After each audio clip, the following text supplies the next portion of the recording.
Hello everyone, I am the Plane Shifter fading into the universe of Final Fantasy XIV. Is my microphone working? Yes it is.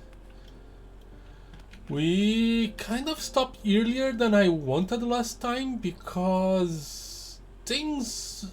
That was a really weird streaming day. Lots of technical issues. I've got called earlier for dinner and stuff, and yeah. And I know that the story is about to get really involved, so I thought that was a good decision considering all the things that was happening. And then Monday I wasn't feeling like it, and the game decided it wouldn't let me log in for whatever reason. I think it was Hamachi. I started disabling Hamachi, and look at this. The lag I was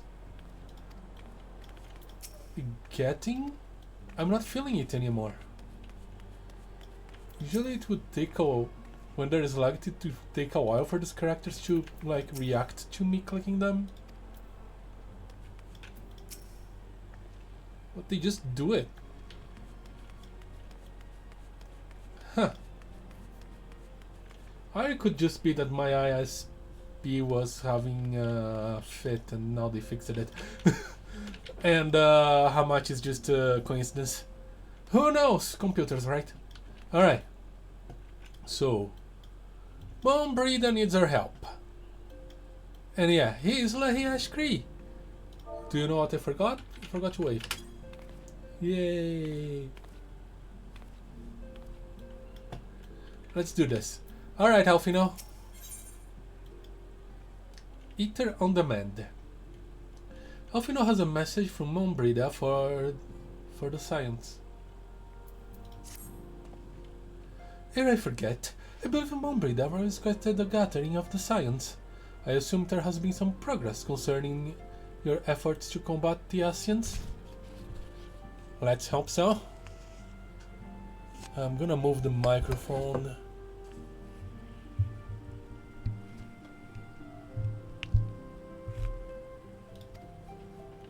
Pray inform her that our business with the Ishigardens is concluded. For the moment, I shall be alone once I have completed my communications with the Crystal Braves. Sure thing.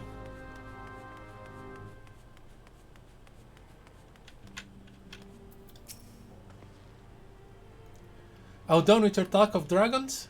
Wonderful, because Asians are next on the menu. Let's head into the solar, shall we? Yes, don't bring any bottles. I think she'll bring a bottle.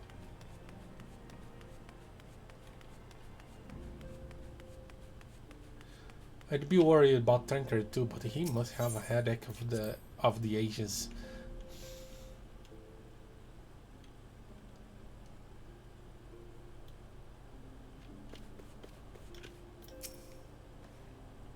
Have summoned everyone to the solar. It would seem Mombrida has something exciting to share with us.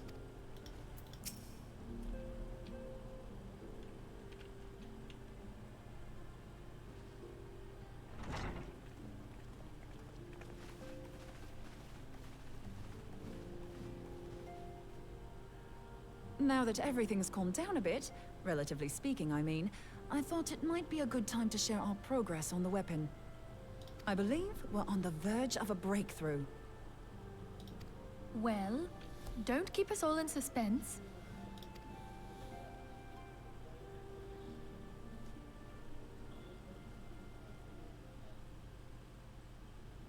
Just in case anyone's forgotten, let's start by reviewing what we already know. So, an Asian is an immortal because its soul doesn't return to the ethereal realm when its host is defeated. Instead, it flees to the place that lies between our world and the void. Therefore, the first step to permanently defeating an Asian is preventing its soul from making this journey. And if you recall, when we last gathered here, I had verified that white auracite has adequate capacity to entrap the beings, albeit only briefly. Which left the small matter of their extermination. Aye. To unmake an Ascian soul, one must needs smite it with a concentrated burst, or blade, of purest ether. However, we wanted for both the data and the means to forge such a weapon. Short of experimenting on an actual Ascian, you see, there's no way to gauge how much ether its soul is made of. As such, we don't know what etheric density our blade needs to have in order for it to work. So we'll just have to make the densest blade we can and hope for the best. Though that would require a lot of ether. Hang on a minute. Why didn't we think of this before? White auracite can hold an absolute heap of ether, can't it? Please tell me you're joking. God's sakes, Ida. I feel as though I'm reliving the same scene over and over with you. How many times do you need to be told that white auracite cannot store ether for long periods? Being intangible matter, ether is given to dispersion. Only in its crystallized form is it a stable source of energy. I will test you later on this, so see to it you do not forget. Right, yes. It's all coming back to me. So our hopes rest on good old crystals again, do they? While they are certainly reliable, they leave something to be desired in the area of portability. Indeed. I am reminded of the quantity of corrupted crystals required to thwart Leviathan, and the extraordinary lengths to which the Lamentsons went to transport them. What if it should prove that a similar quantity was needed to destroy an Ascian soul? Or still more? I do not envy the poor sod who has to lug all of that around, on the off chance that an Ascian appears. That's the very problem we set out to solve. And I reckon we've found the answer. If it isn't practical to lug around the ether we need, we'll just have to draw upon another source. And the only viable source is the land. If you mean to tap the Great River of Ether, know that it will entail considerable risk. Meddling with the currents may well induce a surge like to the one which despoiled Mordona. Give me a bit more credit, will you? Why would we need to tap the river when there are veritable reservoirs jutting out all over the land? Aye, I speak of corrupted crystals. It might be that their aspect is out of balance, but a crystal's a crystal. It contains ether, and we can help ourselves to it. While corrupted crystals are indeed abundant, there is no guarantee that they will be in close proximity at a crucial moment. But what if we don't need them to be? What if we could tap their power from afar? A malm away, say? If we could do that, we'd have ready access to ether aplenty in almost every corner of Eorzea.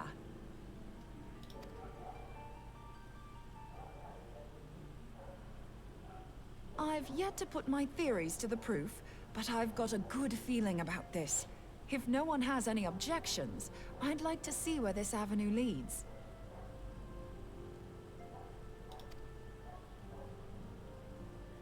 If you think it worth your while, you have my blessing. But tell us, what are your theories? I, for one, am most eager to understand the process, however vaguely. I thought you might say that. But no one wants to listen to boring old theories all day, do they? I know I don't. So with your permission, I'd like to try something a bit more hands-on. I've already built an etheric siphon especially for this purpose, and I've been meaning to try it out. Thing is, the profusion of corrupted crystals in Mordona makes it something of a high-risk testing ground. If anything goes awry with the siphon, it would be better if it didn't happen within spitting distance of quite so much ether. Ideally, I need an isolated specimen. Does anyone know where I can find one? May I suggest northern Thanalan? There you will find corrupted crystals of middling size, standing a reasonable distance apart. Ideal for your needs, I should have thought. Oh, and if you do elect to visit the place, I should be much obliged if you would assist me in another matter while you are in the area. Where are you eavesdropping? Has something happened? Movement has been observed at Castrum Meridianum. During Operation Archon, the Alliance dealt the stronghold a heavy blow. Its facilities were extensively damaged, and its garrison reduced to a fraction of its former strength. Not long after our forces withdrew, however, their ranks were replenished by reinforcements from Castrum's sentry. They now seek to rebuild, and to this end they have their sights set upon the ceruleum processing plant. Having lost the Empire's support, the 14th Legion lacks the resources to sustain itself. To them, this is a bid for survival, and they will doubtless fight like desperate men. Though I have dispatched the Crystal Braves, I fear their strength alone may not suffice to stay the Imperial assault. I would request the Scion's aid in the defensive effort. If I didn't know better, I'd say you were trying to inveigle us into fighting your battle with the promise of shiny crystals. Well then, consider me inveigled. I won't lie, the crystals you speak of sound perfect, so the Garleans have to go. Besides, we can't afford to beat about the bush. There's no telling when the Arsians will next appear. Thine eagerness to hurl thyself into the jaws of danger cometh as little surprise. Exercise due caution, I prithee. Though you have become a Crystal Brave, you are yet a Scion, Alphino. We could hardly refuse you. Pray, join the Crystal Braves and lend them your support. Thangred and Papalymo shall accompany you. Very well. Ida and Y'shtola, in the meantime I would have you assist Moonbreeder. Scout out the crystal clusters, that the testing may commence as soon as the Garlean threat has been eliminated.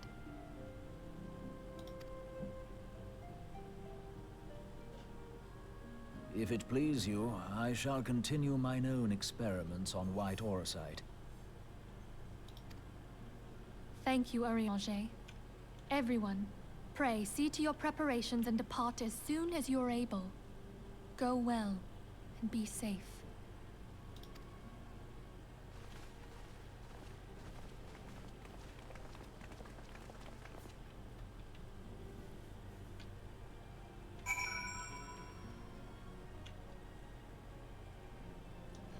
Yay, stuff to do.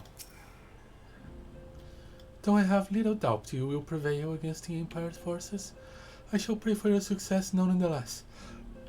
Our very future may depend upon Moonbreeder being free to pursue her experiments. Well, let's hit two birds with one cane, or... is that the saying?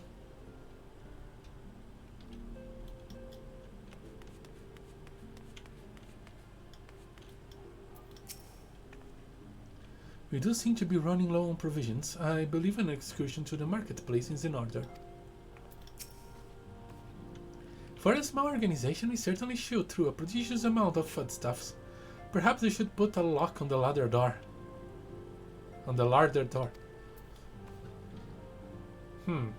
That would be good.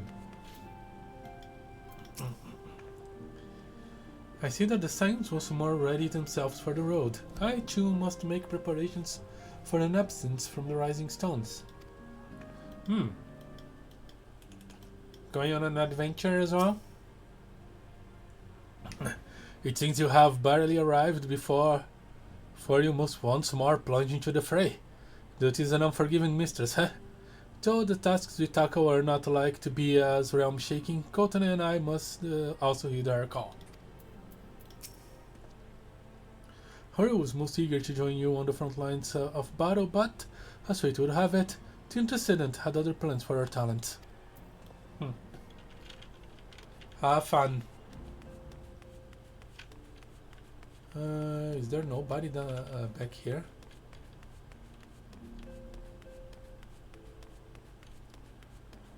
No.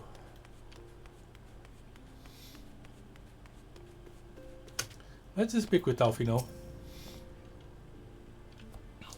It would seem that events have once more conspired to rob us of rest and recuperation.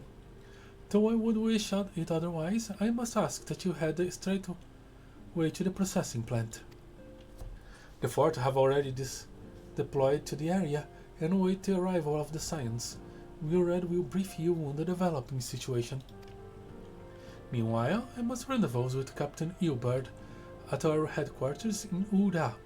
I shall take command of our forces there with a lighter heart, knowing that you go to support the front lines.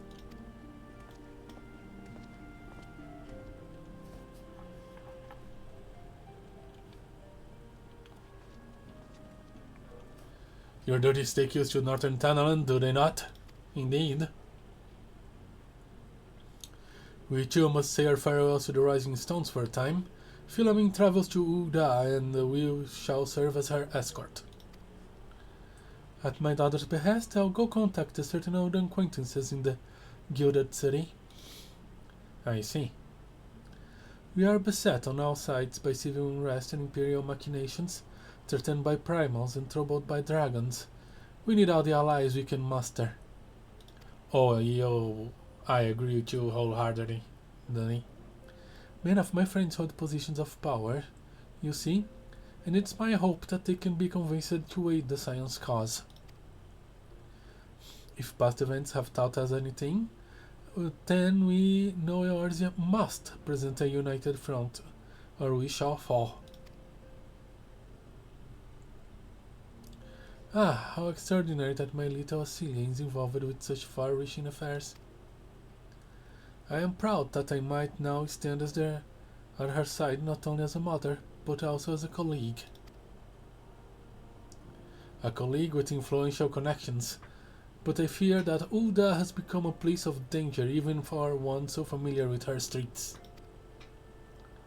Bah, woe betide the blockhead that so much glares in your direction, milady.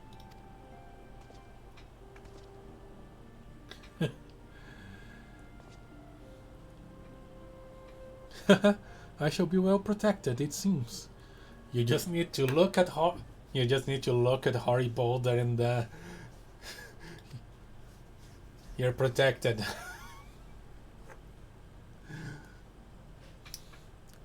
Shall we be on our way then?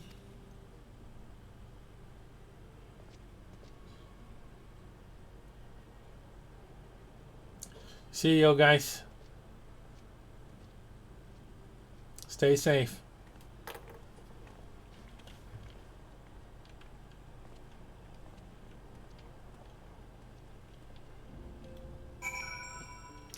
Alright.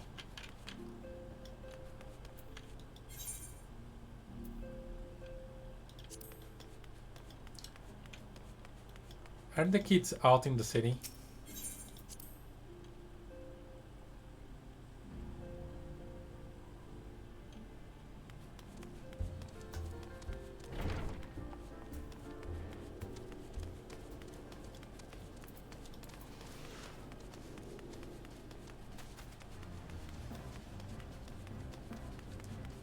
Dragons have been on my head lately.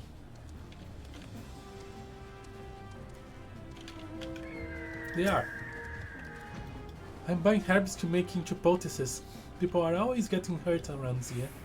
And you see, and you can never have enough medicine. A dumb and brave is always prepared.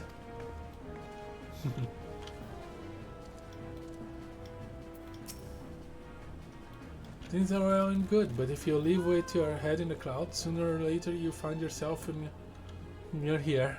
My sorry drink sudden son is an example of this.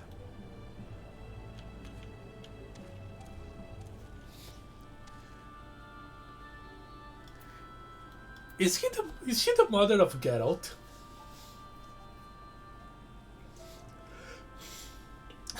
You probably not know who Geralt is, but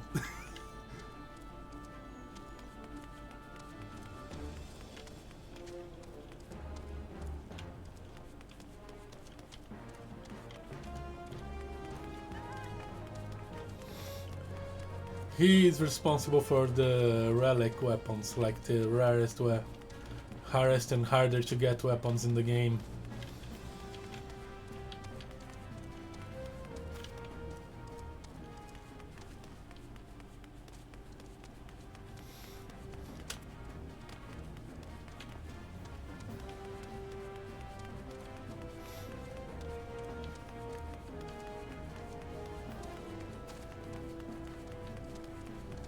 I have not looked on this rooftop.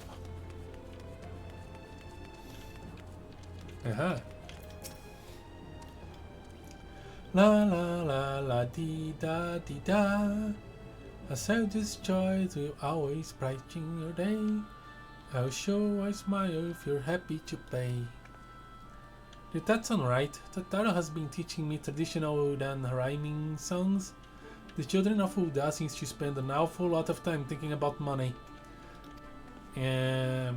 I'll blame their parents on that.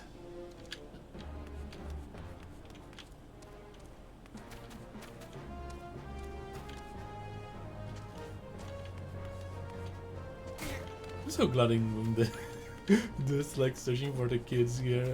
This is stuff I missed the first time I played through. Didn't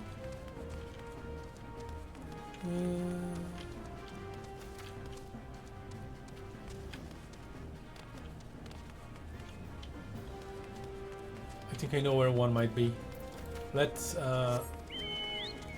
get some wings.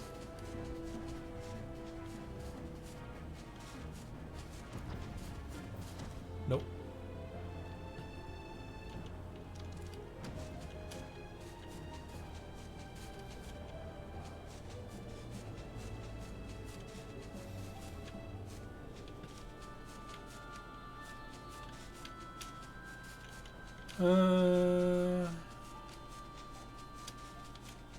I don't think they would be outside the city gates.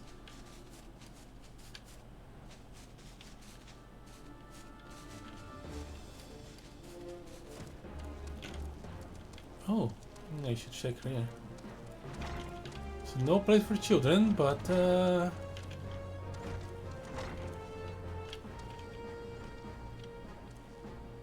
might be here. The Garland Ironworks has deals with Rowena. That makes sense. Why am I surprised?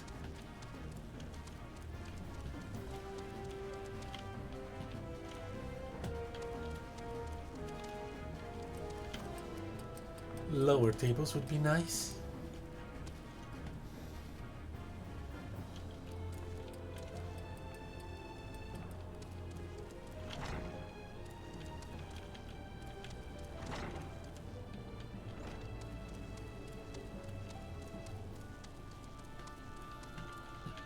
Okay.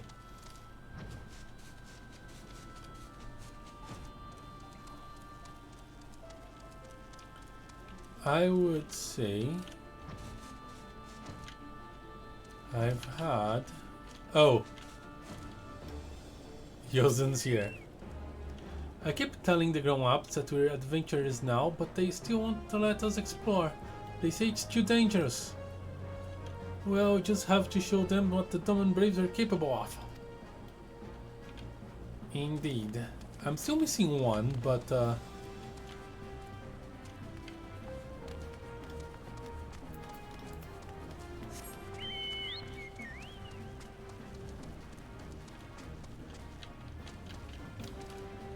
I've been all over the place.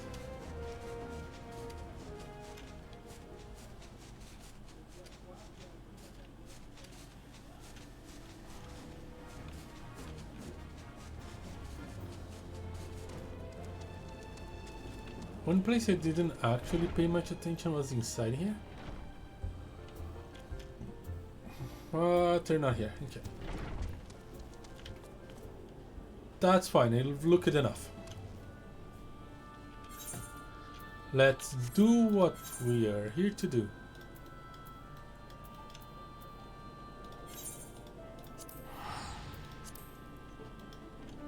There's an emergency and I'm looking for the kids. Yeah. course.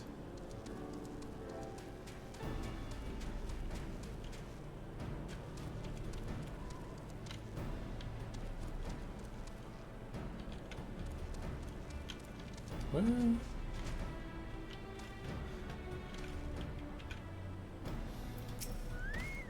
hey, we arrived.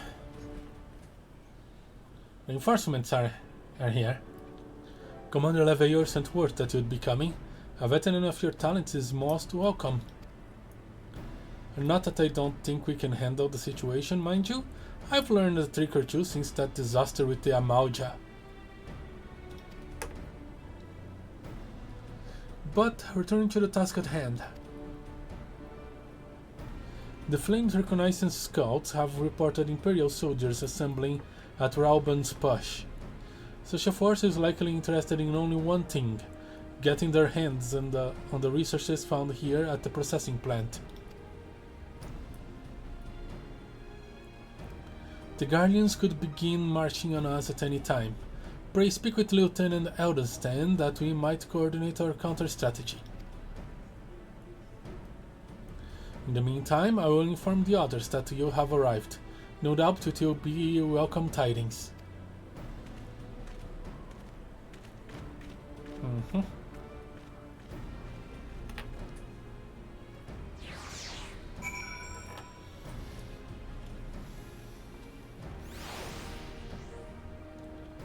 There is more between the point I stopped and the point I was remembering that I remembered.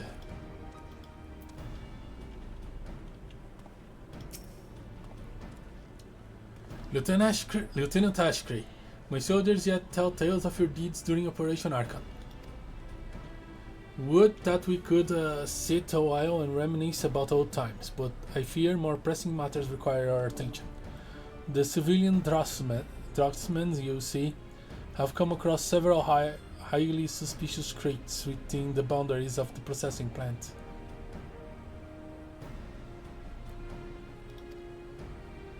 I had my sappers take a closer look, and our worst fears were confirmed. This box contained powerful explosive devices of Imperial design, no less.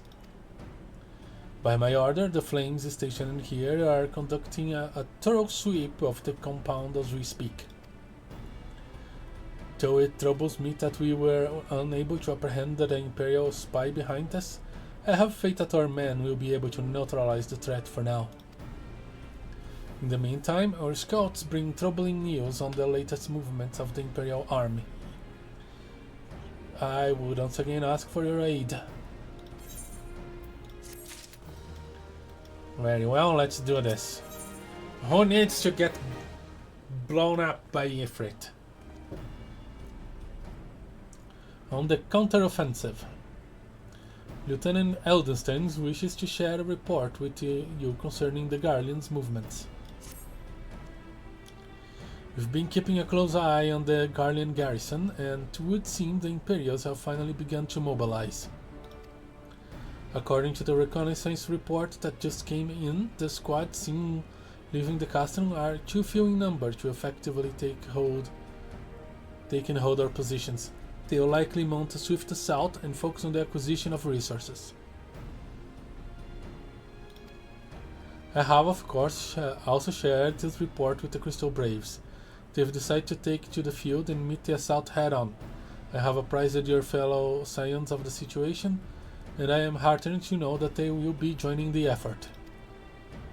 Pray report to Lieutenant Alien and lend your much welcome strength to the counteroffensive.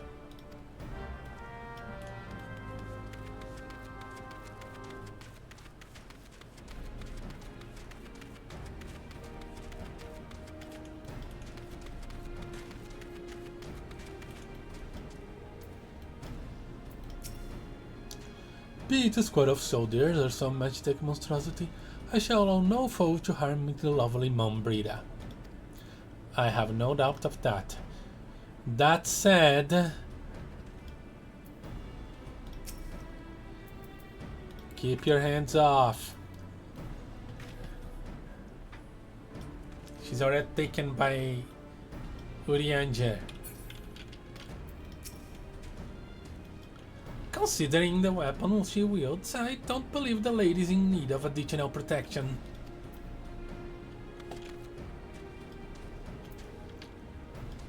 Boy, that's a big axe. Isn't it a beauty? A lady merchant in Revenant Stores simply gave it to me. Said she was investing in the future, or some such.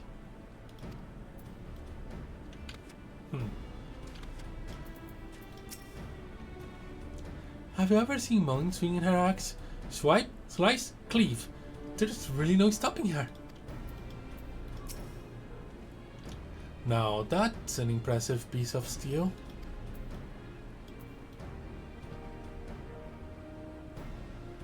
I'm glad she's on our side.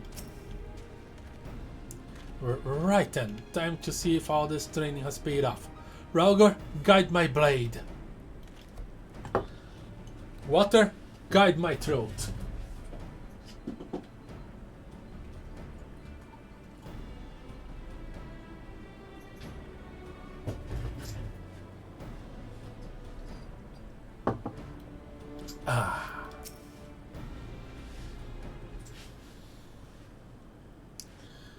Glad to have you with us, Lahee.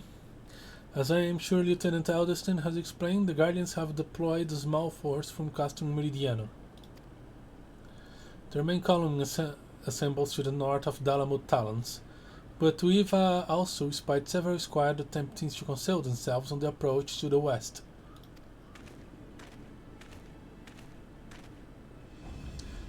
They wish you to rush forth and commit to battle with the main column, leaving the detached force free to raid the plant and pillage supplies. Not much of a strategy, but these are desperate men. Captain Ilbert. Hey, sir.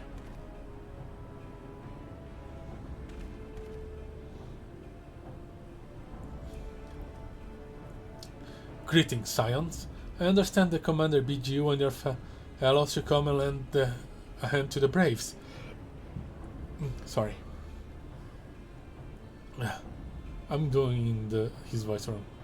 With such mighty heroes at its disposal, the fort should have little trouble contending with aught the Guardians might throw at them.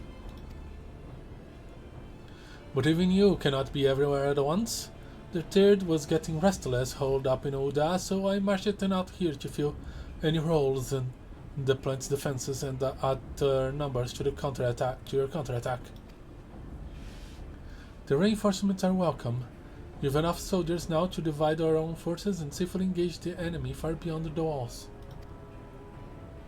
Aye, it would be best to avoid staging a battle anywhere near this much cerulean. Let's take this fight to the Guardians. A wise course, indeed. I shudder to think of the consequences should any of these established tanks be exposed to fire. Well, we both are quite adept at sending fire everywhere. Indeed. If there are no objections, the Scions shall join the fort and give battle to this main column.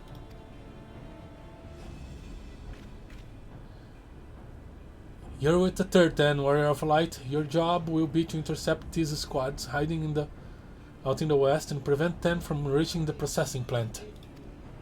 Got it. When you're ready to proceed, report to Lieutenant Eorzea. His scouts should have a rough idea where the Imperials have concealed themselves by now.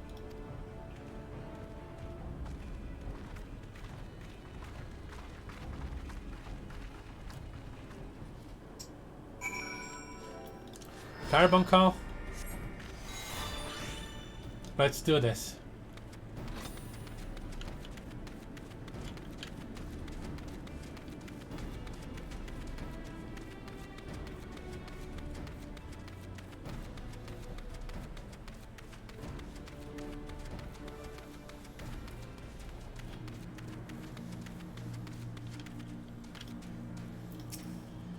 Warrior of Light, reporting for duty. A pleasure to be fine at your side once more, Scion. Our operations invariably succeed when you're around, and victories are wont to pave the road to greater coin. Can you stop talking about coin? For 5 minutes. Now, this detached force we've been sent to eliminate has split into smaller squads. The better to conceal themselves within the terrain hereabouts, I imagine. We'll need to split ourselves up as well to cover more ground, and make sure we root out all these would-be raiders. And seeing as you're in an army into it yourself, I've assigned you your own areas to scour clean of enemy soldiers. Aye, this will be a simple search and destroy. We'll bring those back here when the task is done. Happy hunting, Scion. Got it.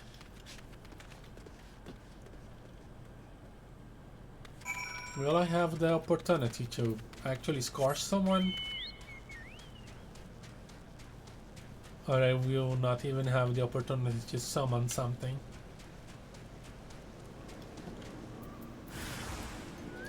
Oh boy. Get ruined.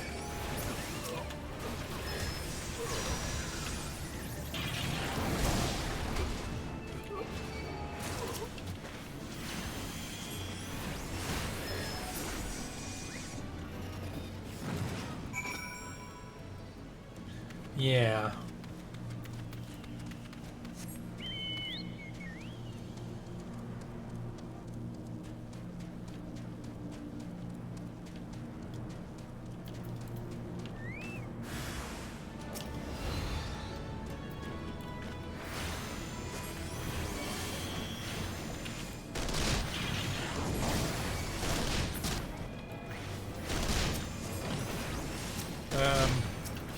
Oops.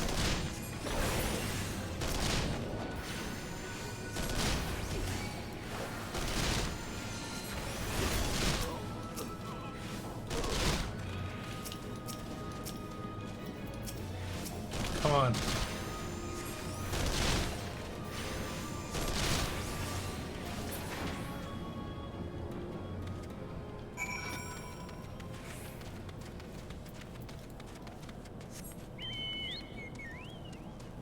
I think that's them all.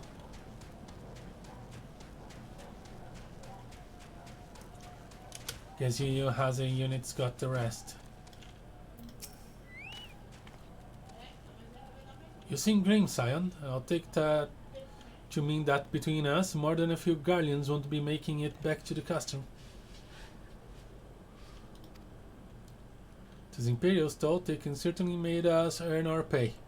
I would be a happy man if I never had to tussle with another one of these Magitech horrors. It's time we bid this war-torn land farewell. I'll contact the fort and let Lieutenant Alien know the west is now clear. I would appreciate if you would do the same when you report to Lieutenant Eldeston. Understood.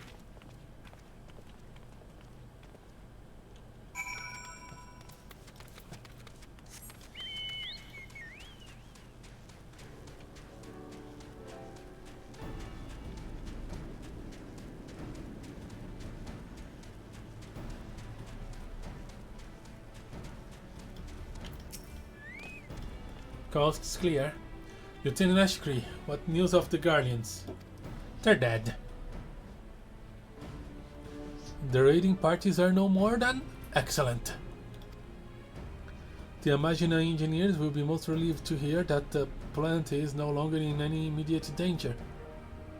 That, I thank you again for your assistance.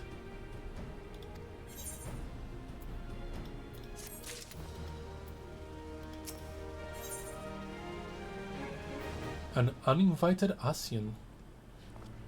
Lieutenant Eldeston appears concerned for Moonbreeder's well-being. You must be anxious for a word of your fellows. Lieutenant Alien has reported a sound victory over the main column, and informs me that the Scions have already turned their attentions to other duties. All but one, that is, the regardin lady with a large axe. It would appear she has chosen to remain at the site of the battle. I know not what keeps her from returning to civilization, but Northern Tanala is no place to wander alone, even for a capable sort such as her. I would certainly feel better about things if you could check in on her before you continue on your way. Fair enough.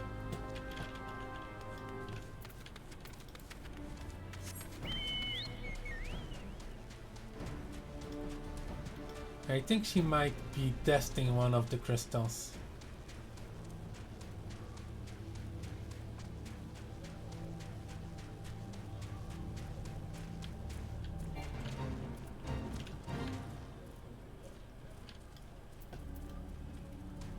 Yeah, that fits, not gonna last long.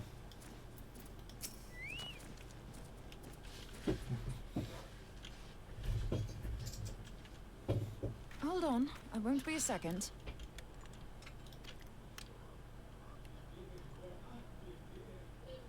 The beast seemed peckish, so I gave it a taste of my axe. Well, I'm not necessary here, I guess. I know. As Eorzea never tires of reminding me, an axe ill becometh the hand of a scholar. What can I say? I like axes. To hear my mother tell it, I came into this world holding one. Yeah, I mean, I like... It's not as if it stopped me picking up a quill, is it? I often think of the man who introduced me to the joys of learning. He's one of the reasons I decided to come to Eorzea. Him and my excruciatingly stiff childhood friend. Considering how unalike we are, it's a wonder we ever got on. The world's a strange old place, isn't it? They say opposites attract themselves. Aye, that ought to do it.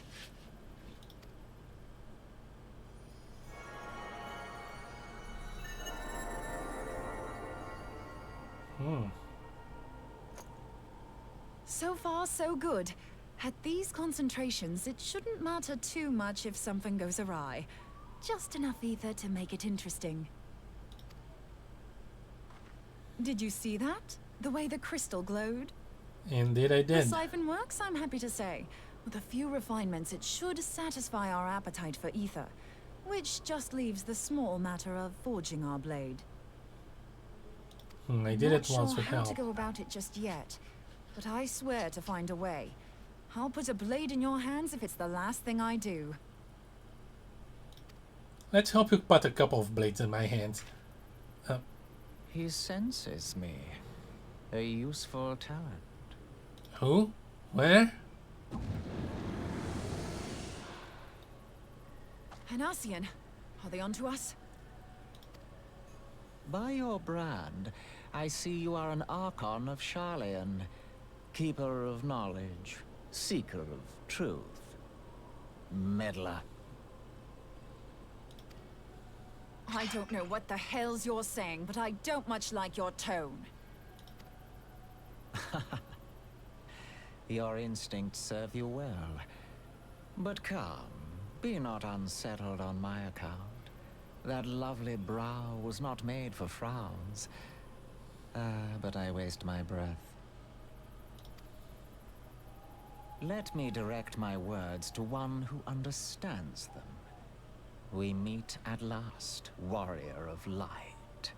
I am Nabriales. I've known you for less than 5 minutes and you managed to be more insupportable than Lahee Eshkree. Congratulations. And you have long been a thorn in my side. I suffered the overweening presence of Lahee Eshkree that men might host the power of gods, only for you to undo my hard work.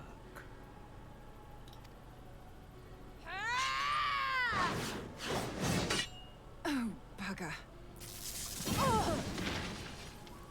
Do settle down. You must concede that I acted in self-defense. But what's this? I do not sense the blessing of light. Oh dear. Could it be that frail Hydaelyn has forgotten her champion? This I did not foresee.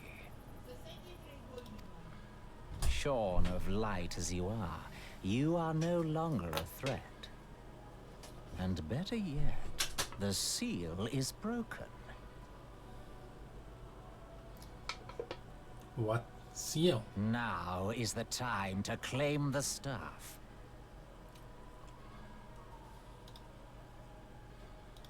With it in my grasp, I shall rise above them all and take my place at Lord Zodiac's right hand.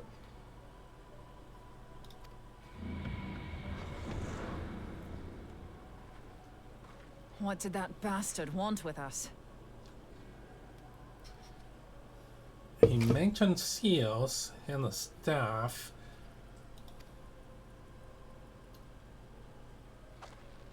Nobrialis, he calls himself. With charm like that, I'll bet he has maidens falling at his feet. Unconscious. But this staff... You say just talking about it had the bastard grinning like a brat on his name day. Must be quite a staff. Indeed. Do you have an idea what it could be? Oh, gods. He means Tupsimati, Master Louis Soir's staff. Ninfilia's in danger. We have to get back to the Rising Stones. Yes, we do.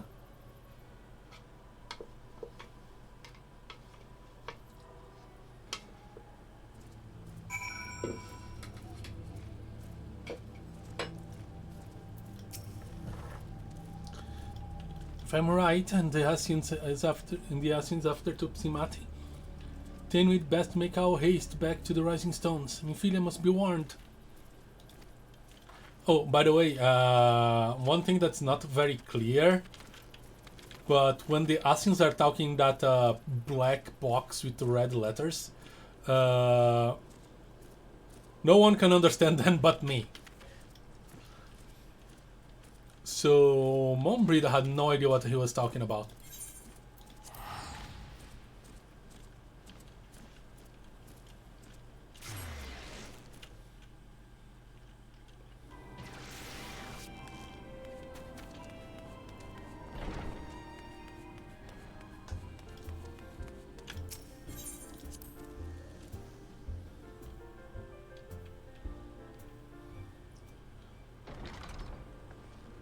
And a lot of people have left too. You're here! Came as fast as I could. Master Louis Soir's staff is capital solar, isn't it? Quick now! Yes, let's do it.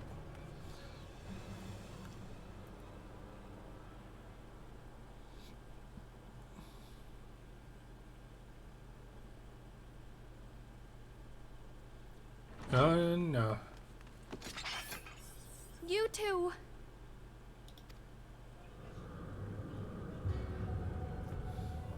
So, you were able to divine my intent.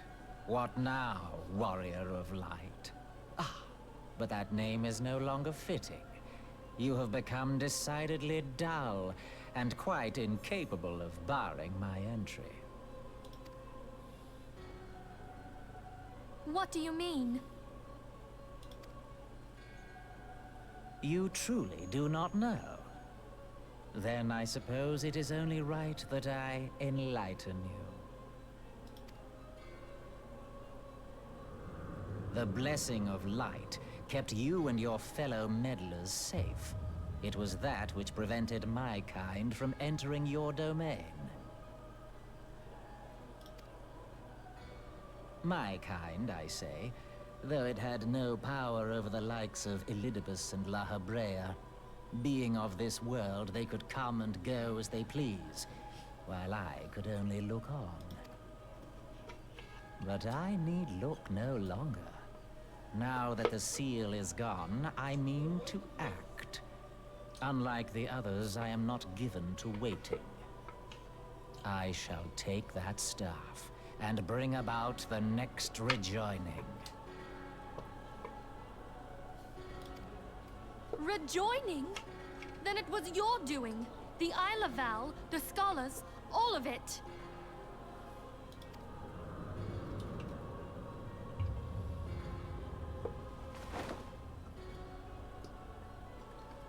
You will not harm her! He didn't answer. He didn't gloat. Mom, Brina! Moonbreeder! Why must you insist on forcing my hand? Did you learn nothing from our last meeting? Ah, but I forget. My words fall upon deaf ears. The staff is but a broken relic, a memorial to the departed. What possible use could you have for it?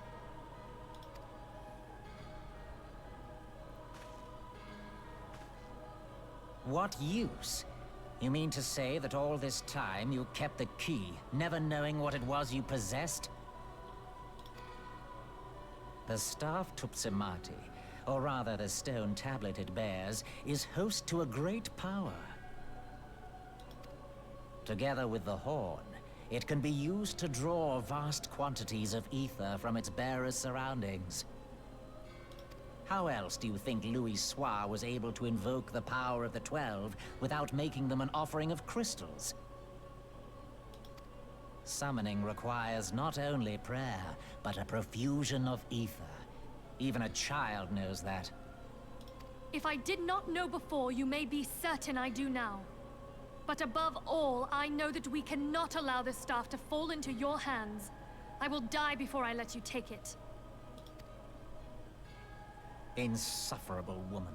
I would happily end your miserable life here and now. Alas, Elidibus would never let me hear the end of it. Very well. If you will not part with the staff, I will take you too.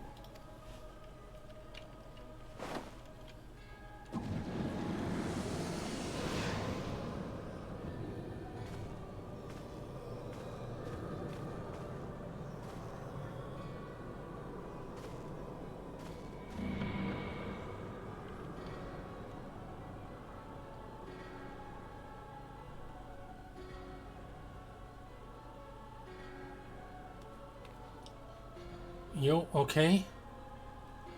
After them! Quickly! Before the rift closes! Alright. You take care of yourself.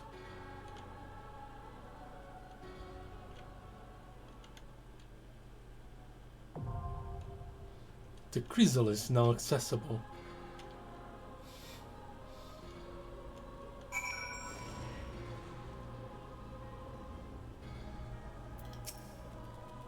Forget about me. Go! The Chrysalis, a ruthless assassin known as Nabrialis, has intruded upon the sanctum of the science of the Seventh Dawn, spiriting away both the antecedent and the powerful relic she refused to yield. Pursue the Paragon through the dimensional rift and prize Minfilia and Tupsimati from his tenebrous grasp.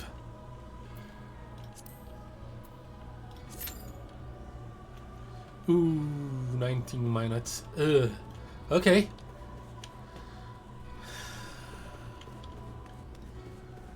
We have no other choice but to wait. Everybody must be on the new area doing occult crescent things.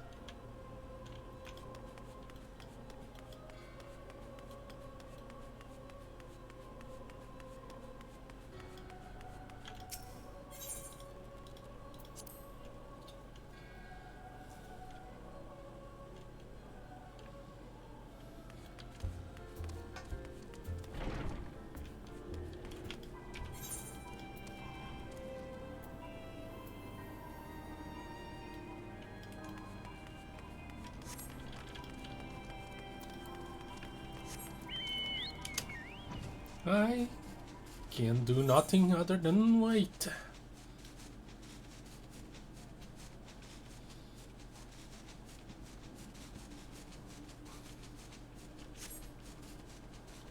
And beat up a few fates.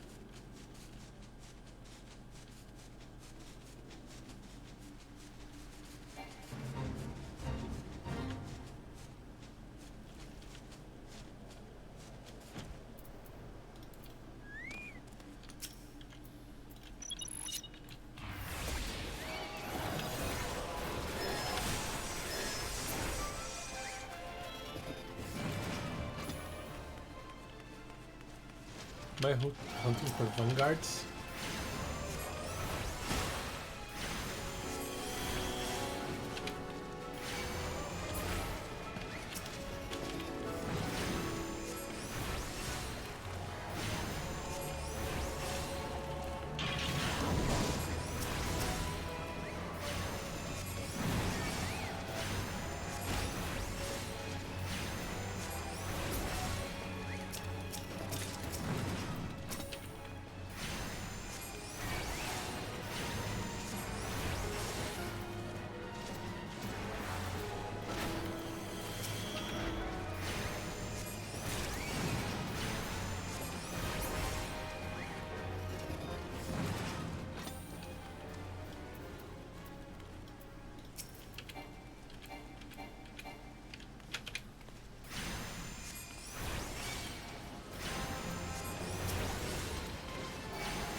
Hey, come back.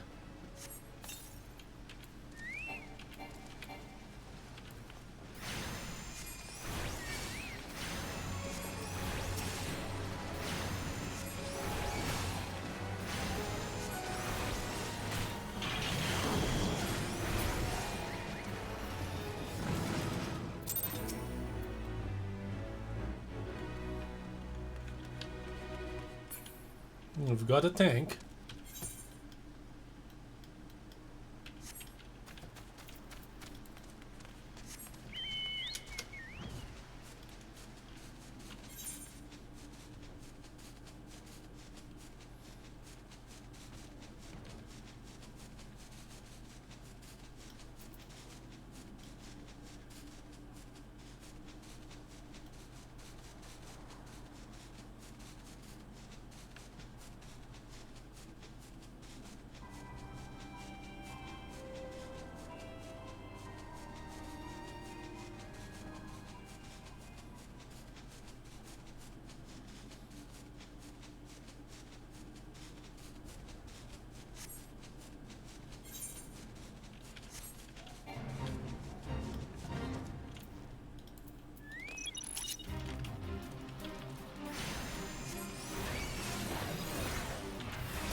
I'm Titan, but whatever.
Hey, you're not invited.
Yeah, no more fates.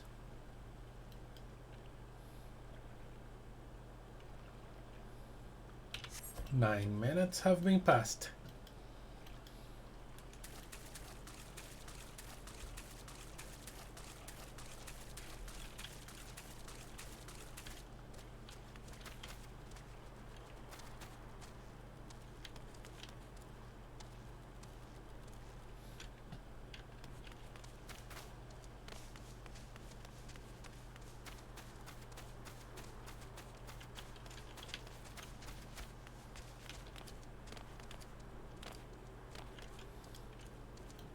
Oh.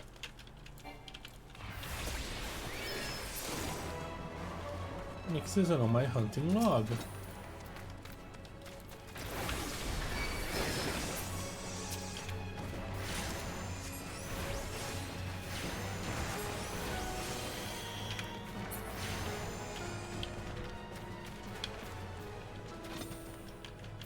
Are you done? Yep.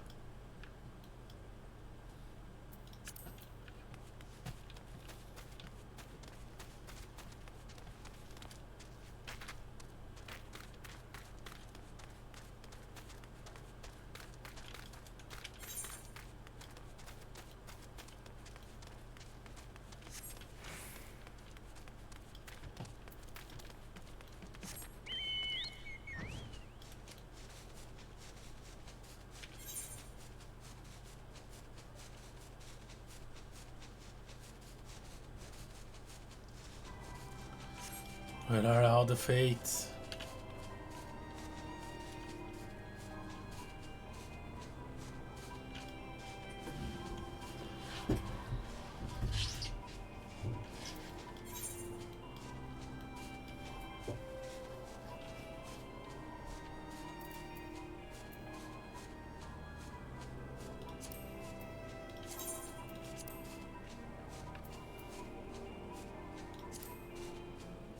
Yep, nothing else here.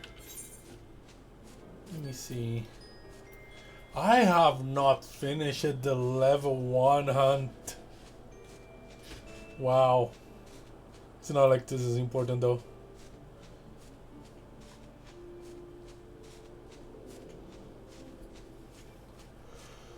It's more useful for your like second job.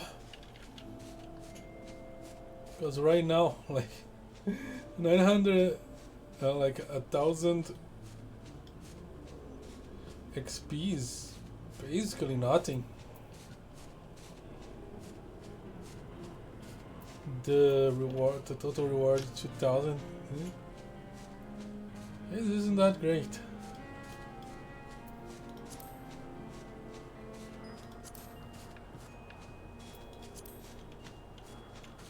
And I think all you get from this is like an achievement. Nice horse.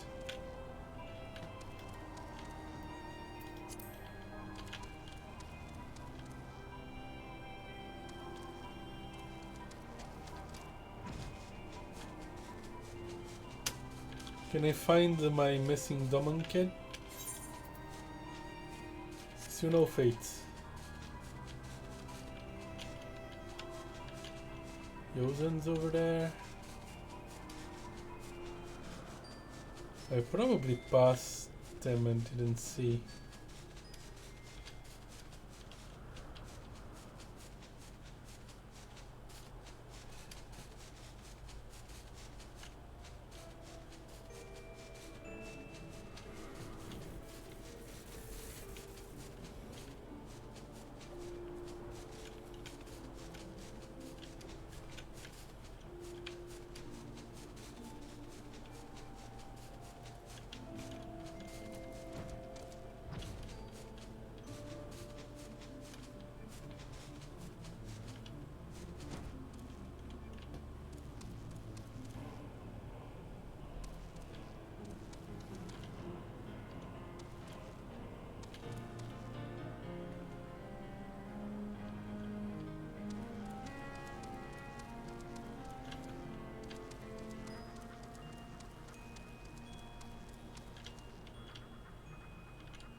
If it takes too long, I might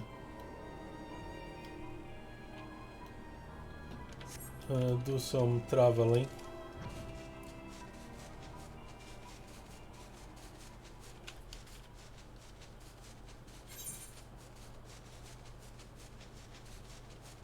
But I want to at least hit the estimate.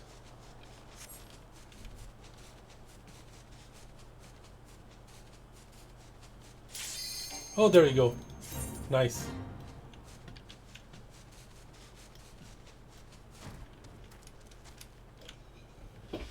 You'll be back inside the rising stones after this. Oh.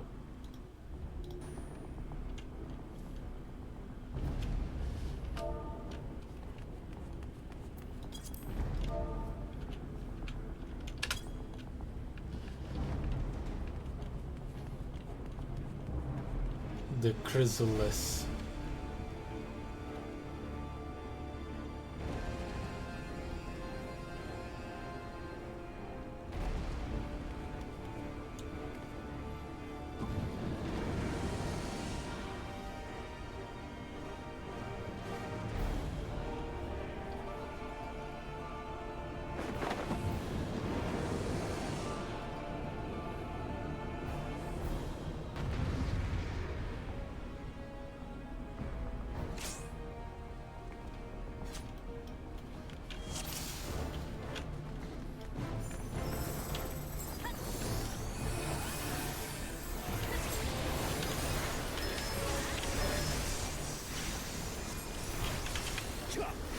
Let's do this.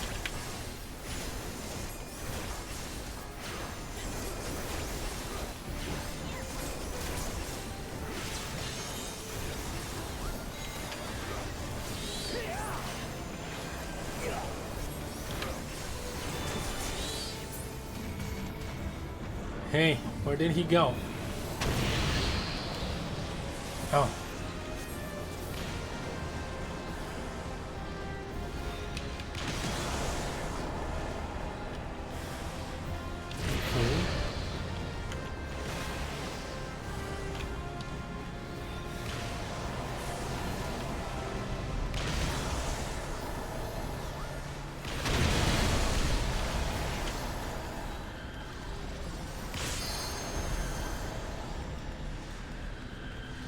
Oh, he got a few balls.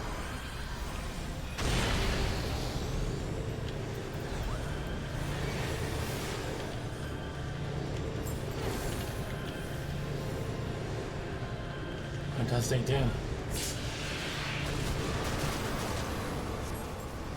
Ouch. Did anybody die? No.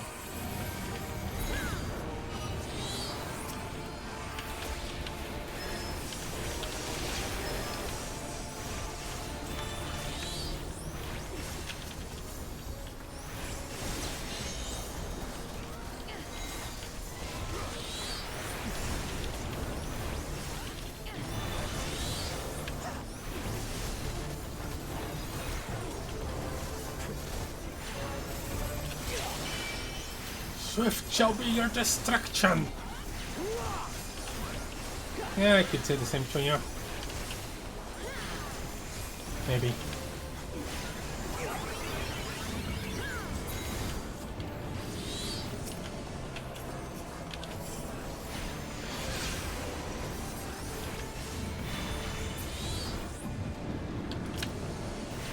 This fighter's melee is a pain. He keeps teleporting.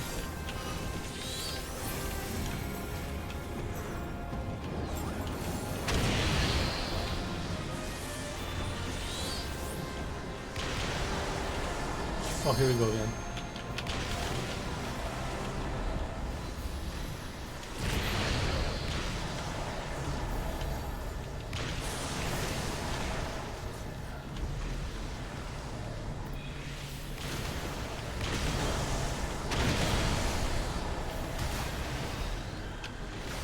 Ouch!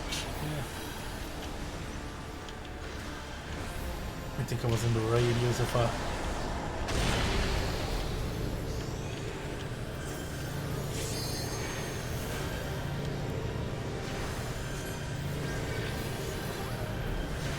Physics bad.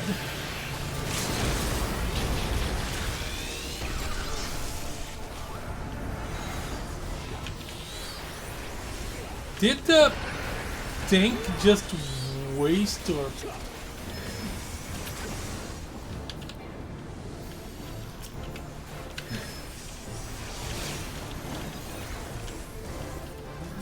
limit break?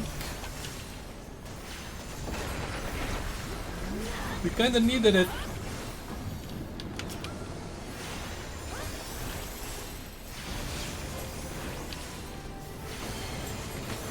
There's a chance of wiping. I'm gonna hold on to the summons.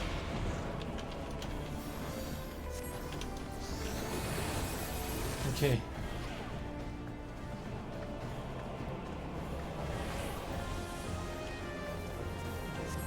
So in this area, the tanks need to hold on to the meteors. The DPS need to find the rift,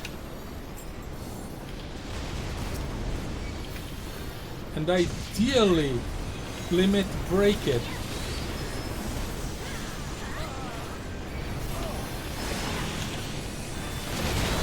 Ah!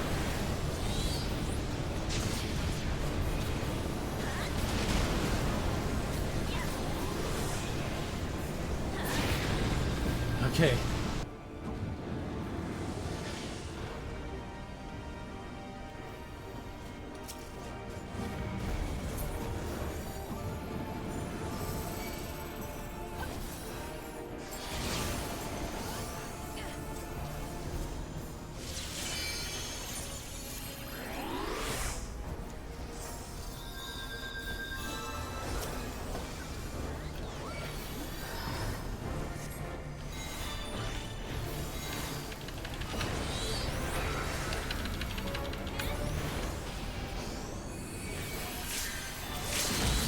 There's a tank that's secret Asian man.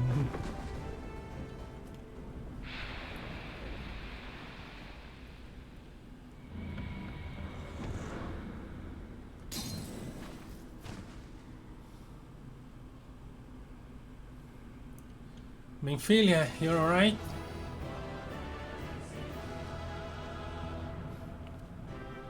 Yeah, we did it.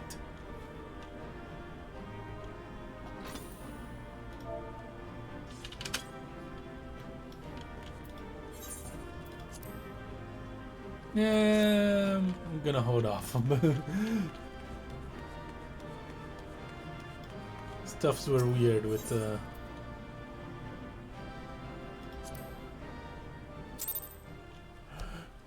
limit breaks and tanks here.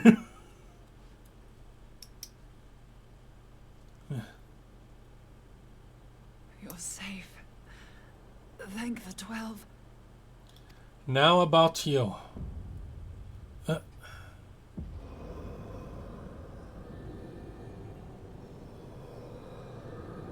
Of course this idiot's not dead.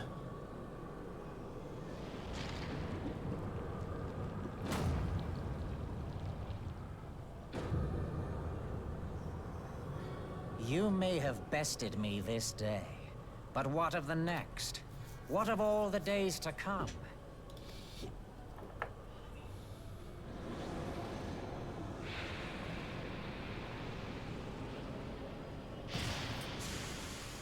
Remember, light no longer holds sway here. I may return whensoever I wish, again and again and again. Eventually, you will falter, and the staff will be mine. Until next time, scions.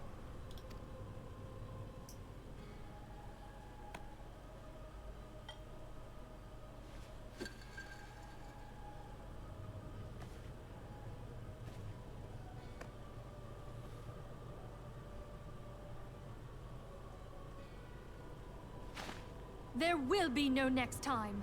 This is the end.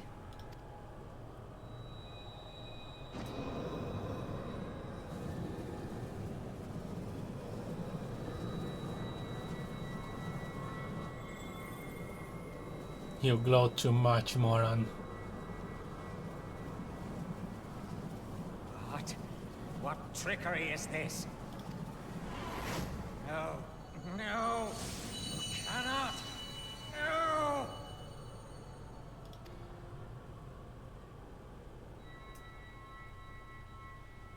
Step 1 complete. Use Tube Samati to gather ether. Quickly, before he breaks free. Understood.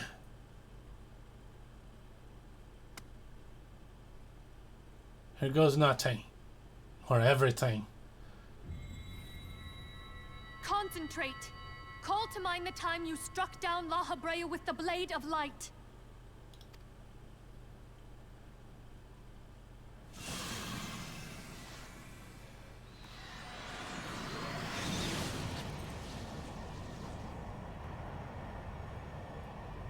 Why won't it work? Is it because we lack the blessing of light? We might just lack enough ether. Damn it. So much ether. And it still isn't enough. Fools! No mortal prison can contain me! I shall make you pay for your insolence!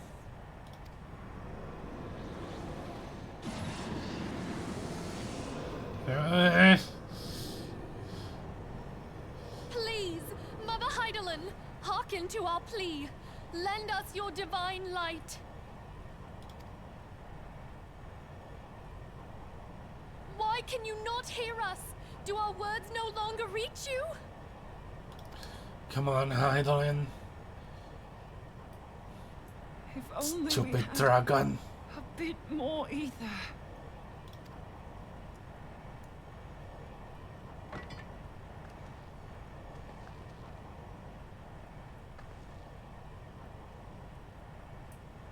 Moonbreeder, what are you doing?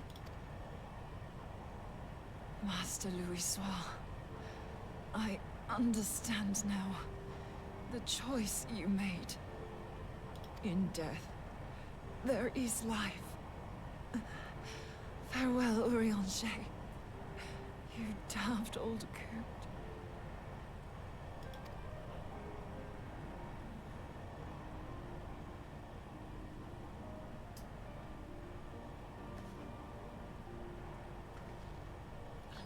What are you doing, Moonbreeder?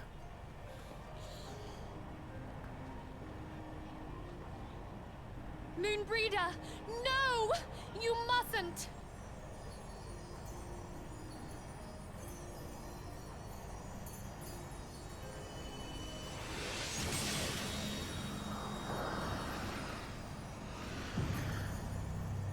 Moonbreeder!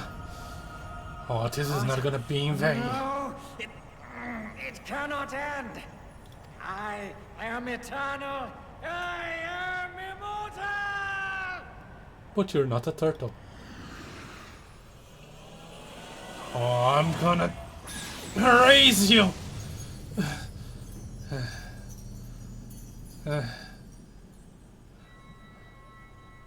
Well, that takes care of the immortal and eternal.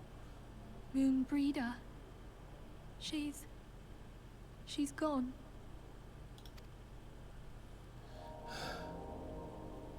She sacrificed herself to get rid of that foe.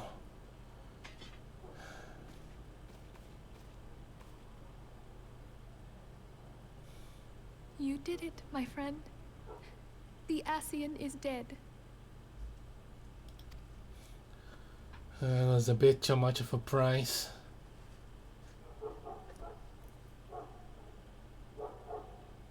This device is a legacy of Moonbreeder's toils and sacrifice. I shall hold on to it for safekeeping. Yes, and hopefully you can put it to good use. Ophelia, are you all right? I am. Physically, at We least. were surveying northern Thanalan when we received the distress call. We returned as swiftly as we were able. It seems you have everything in hand, however. Most everything. What happened here? Where is Moonbreeder? Yeah.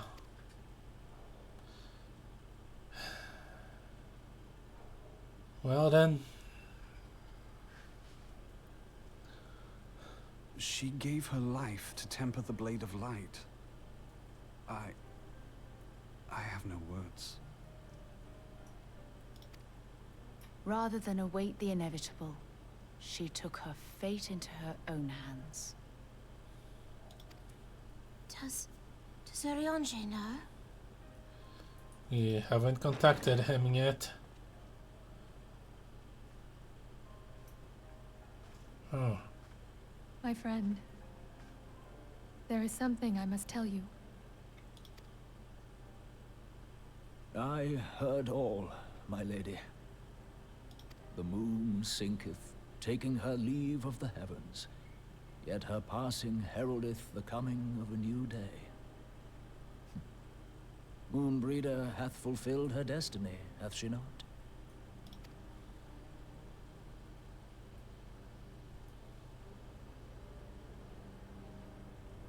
Long ago, far across the seas in the Sharlayan motherland, Moonbreeder and I did study under the sage tutelage of Master Louisoix. Full oft did he impress upon us that knowledge existeth to serve the greater good. This sentiment, however, was contrary to the nation's policy of neutrality, which censured intercedence in the affairs of foreign lands. In spite of vehement opposition, he founded the Circle of Knowing, and journeyed hitherto the heart of Eorzea. Through his noble sacrifice, was the realm spared its doom. Yet this great soul, whom all should rightly have honored, was branded a pariah in his own land. His peers did accuse him of forsaking his duty as a man of learning, and of meddling in the course of history. When he left Sharlayan behind, Master Louisoix gave no word to signal his intent to Moonbreeder. Close as they were, as master and disciple, she was deeply wounded by the sudden exclusion from his confidence. Above all, however, She was confused. Try as she might, she could ill comprehend her master's motive. The slanders that were heaped upon him after his passing served only to inflame the turmoil within her.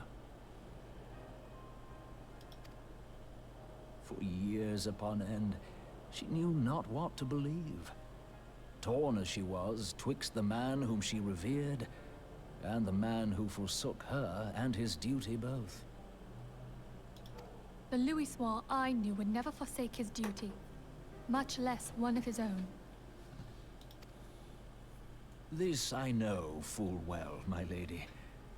'Twas not for want of love that Master Louisoix hid his intent.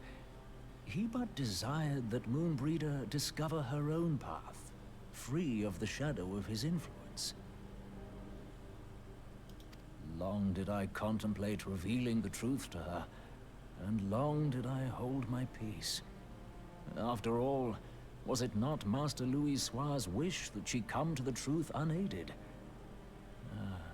I told myself it was, and resolved to let her suffer. Knowingly did I deny my friend the comfort she craved. And now she hath gone to her rest, with doubt still in her heart. Maybe not. Here's her last words. Speakest thou in earnest? Did Moonbreeder truly come to understand Master Louisoix's will before the end? It seems so. The realization hath set her free. She may now find the peace which hath for so long eluded her. Oh, Moonbreeder, my dearest, how I shall miss thee.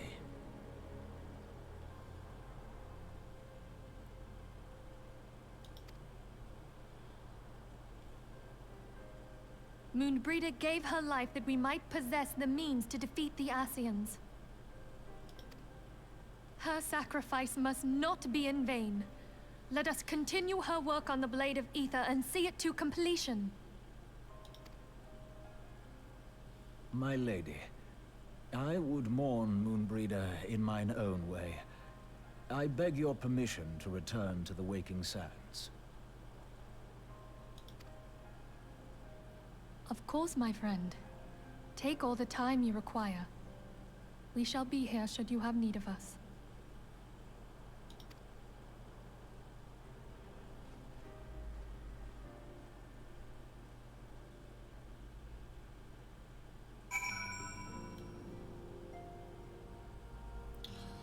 Oh boy.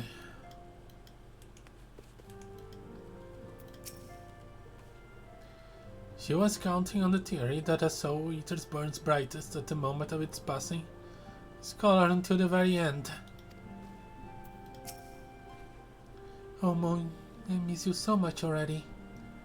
Yeah, I know how you feel. Our list of grievances against the Assassins was already overlong. Must they continue to add to it? I'll try to stop them from doing that. Would we had arrived a few moments sooner? Just a few moments. Don't dwell on it. It's not gonna do any good to anybody.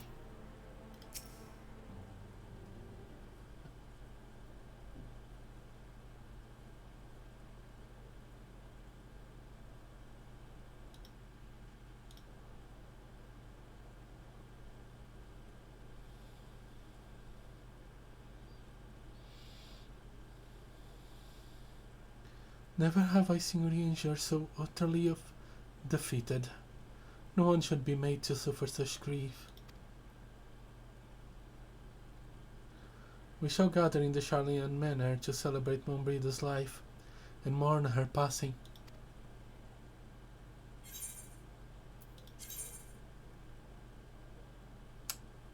Doesn't matter.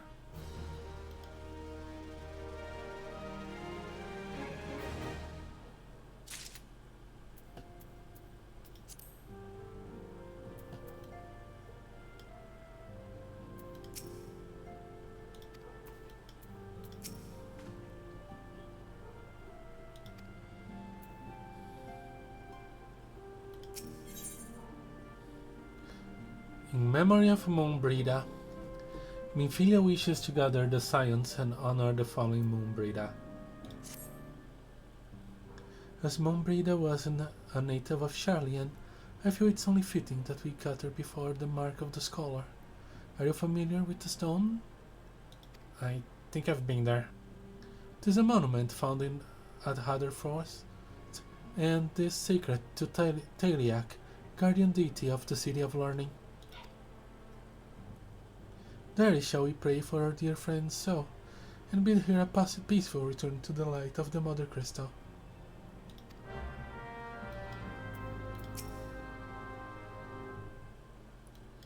The loss of those close to you is never easy, and Ida was closer to Moonbreeder than most.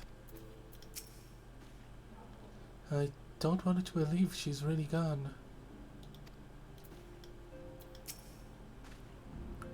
As ever, I was a step too late. Was there aught we might have done to save her? It is foolish to torture oneself with such thoughts, but the heart of times is oftentimes deaf to quiet reason. Indeed. Moonbreeder shows the way forward at the cost of her own life. What worth is her sacrifice if we do not follow where it leads? Let us gather at Ratterfrost and show our respect for our fallen comrade. Then we shall continue with the work she began. That sounds good to me. At least the best we can do in this situation.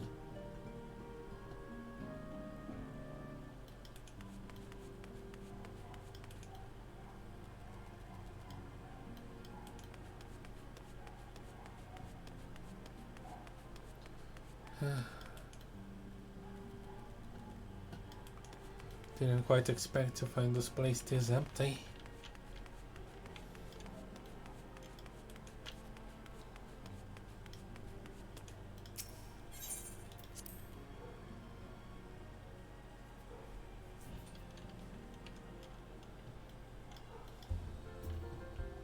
What are you doing in my head? Maybe if you haven't restricted me of the blessing of light, maybe we could have saved Moonbreeder.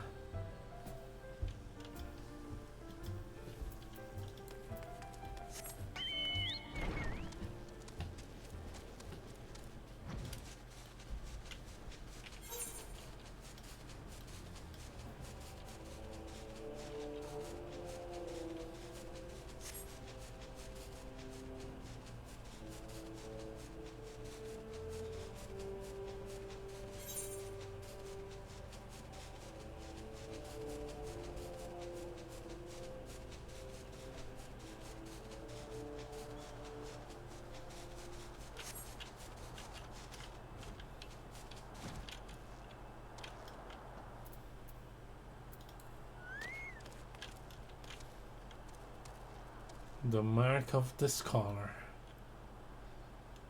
Well, this is the place.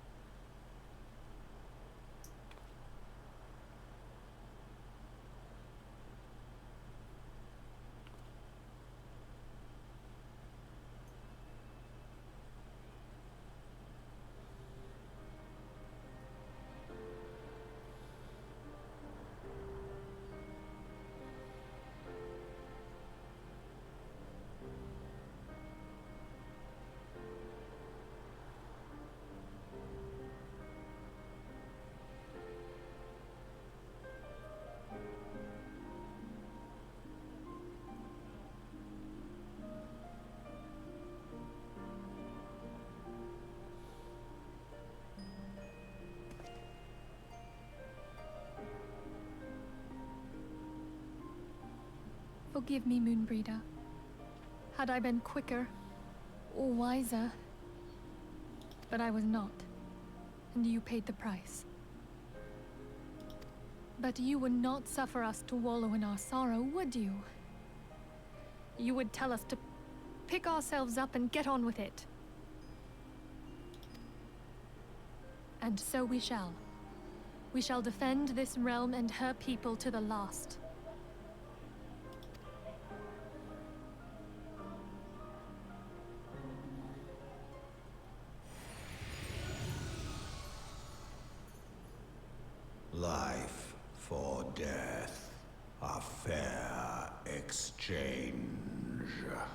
Oh, you shut up. Other bargains will be struck.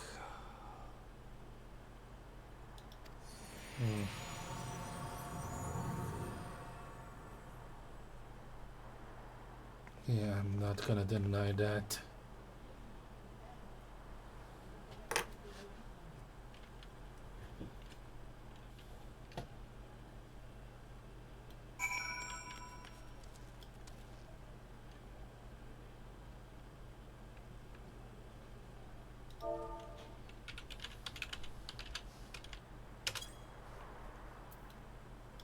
Isn't that the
rising stones feel somehow colder. Umbrida always carried with her such an abundance of warmth and cheer.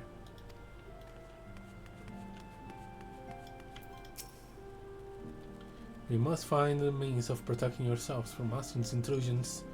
There must be a way. Like your way of thinking?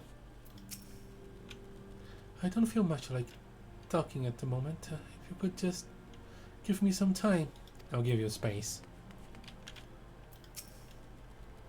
I love to see Ida in such pain, but I have not the words to comfort her. Can you imagine it? I, Papa Limo, the one who has an eloquent comment for every situation. I'm at a loss of words.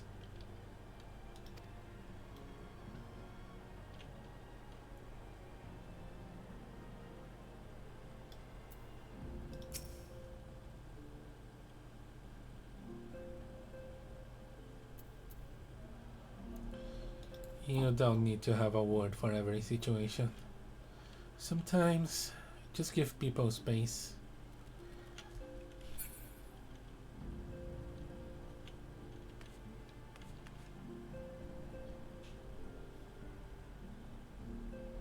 They get at each other's throats, but they can't care about each other. That's cute.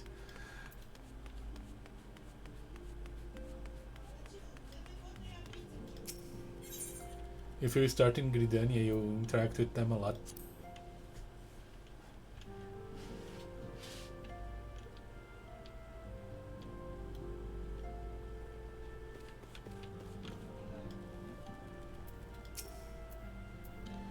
Till we have said our farewells, the pall of sadness has diminished but a little.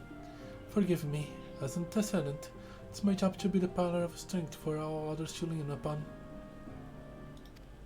Yet I also believe that the grief we feel now is precious on its own way, and not to be lightly swept aside. Do you not agree, Lahee? I do.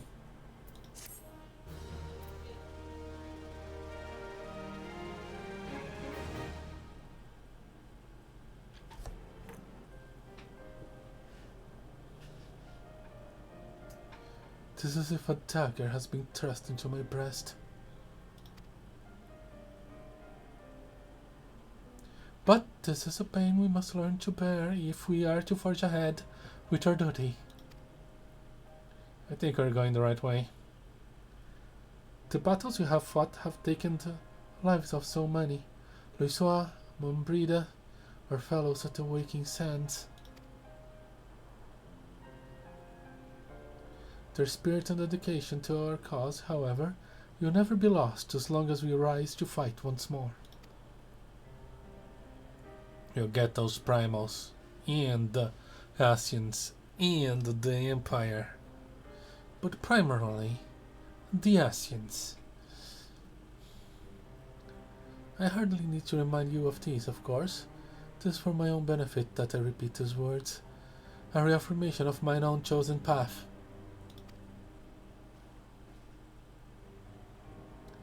I do not rebuild the foundation of my resolve. If I do not rebuild the foundation of my resolve, I am like to collapse in a fit of weeping. My apologies again, Lahee. There is no other whom I could display such weakness. There is no weakness being displayed here. I feel very much the same.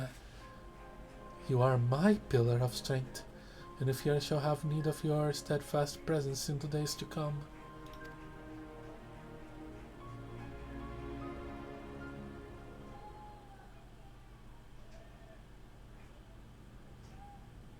A victory won, a comrade lost, to honor the falling, the living forge ever on, towards the light of a new day.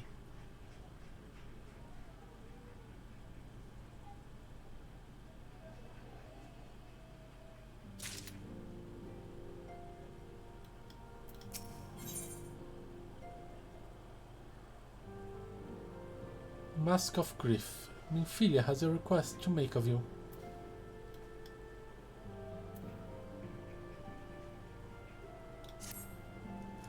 Have you a moment, Lahee? I believe Ida wished a word with you. I should consider it a personal favor if you would lend a sympathetic ear to her troubles. She has not been herself since Moonbreeder's passing, and my heart aches to see her so downcast. I'll do my best. Ida should be somewhere within the Rising Stones. Play in her sympathetic ear, my friend.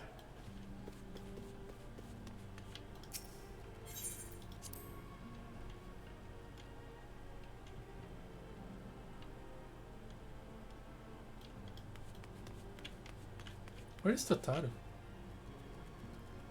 Ah, yes, she went to the market with Hosen.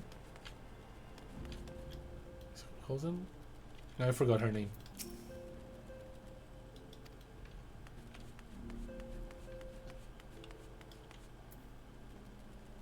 Higiri? Hosen was one of the kids.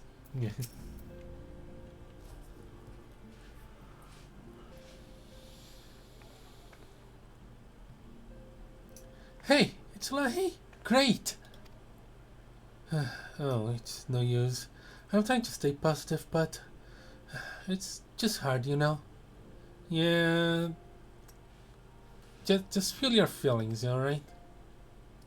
The thing is, I know Moline would tell me off if she saw me moping around like this. Which is why I decided to cheer myself up by getting her a special flower. I placed an order for a moon daisy with Rowena a little while ago, and it's ready to be picked up. The trouble is, I find Rowena a bit difficult at the best of times, and well, this isn't one of them. I know it's silly, but I just can't face it at the moment. So I was wondering, do you think you could maybe collect it for me? I have the coin to pay for the flower right here. Sure thing. Thank you so much. I'll be waiting for you and the daisy at Rutherfrost. See you there.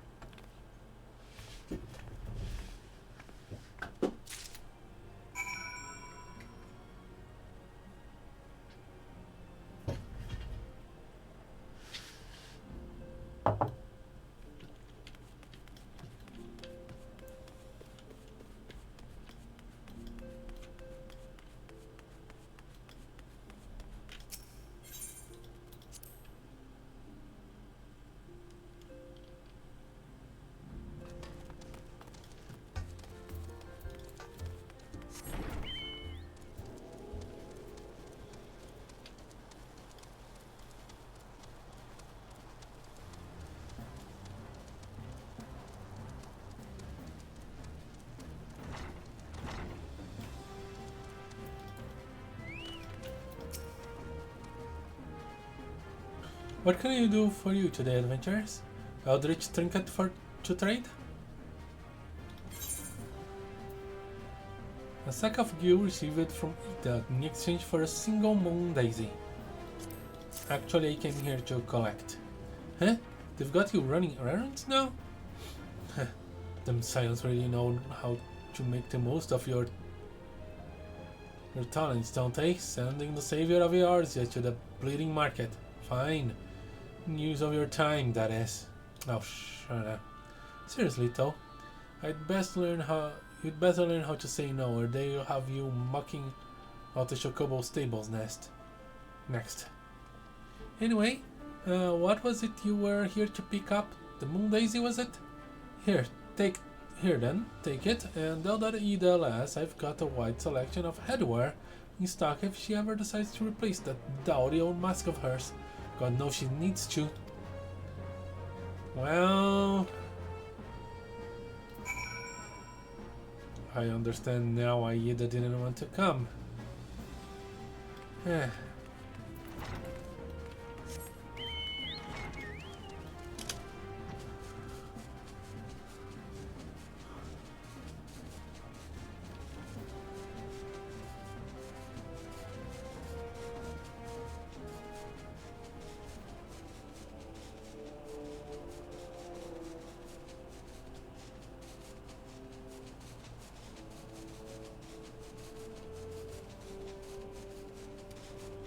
What a piece of work.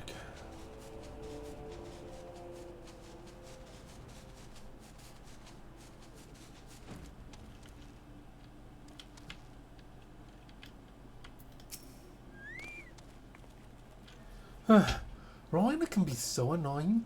She just will not take no for an answer. Every time I visit her, she insists I replace my visa with something more fashionable. And when I tell her I like it just fine the way it is, she says it's again, and then again, and then again. It drives me crazy. What I mean to say, I really appreciate you doing this for me, so anyway, let's see it. You know, you guys, I'd be glad to, clean Chocobo dung if you need me to.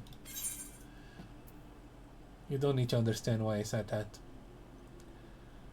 Moon daisies are often hung to rafters, trees, and other elevated locations to represent the celestial body when presenting holy rituals to the goddess Minfina during daylight hours.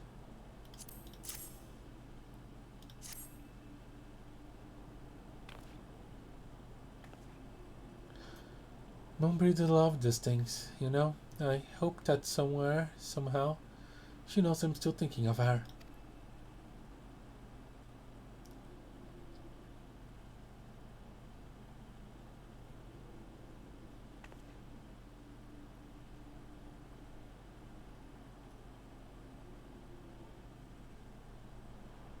I'll never forget you, Moon.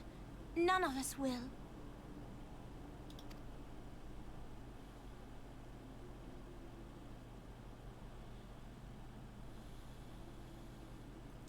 You again. The song riseth to a crescendo. Why are you telling me that?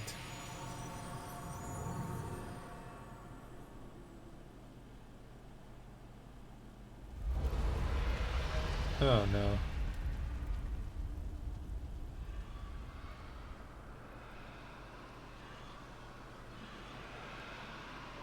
Oh heck no. Is that what I think it is? Hello, can you hear me? I We do. have received grave tidings from Ishgard. Pray return to the Rising Stones at once. Alfino is calling us to the Rising Stones. It must have something to do with those dragons.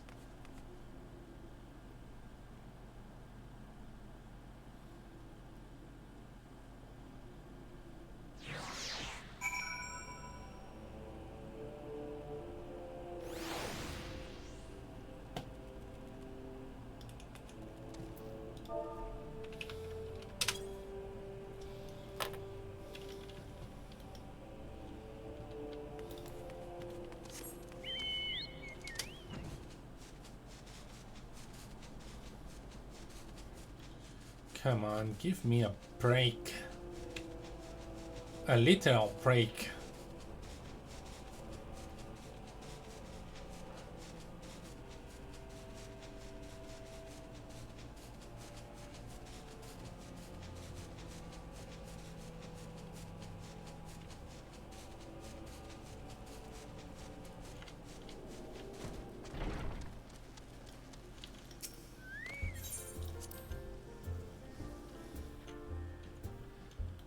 I hope everybody's back.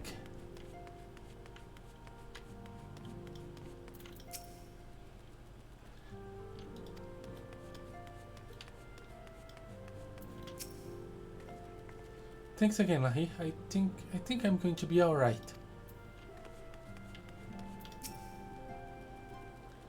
It does seem to have regained a little of her spark, and I believe we have you to thank for that.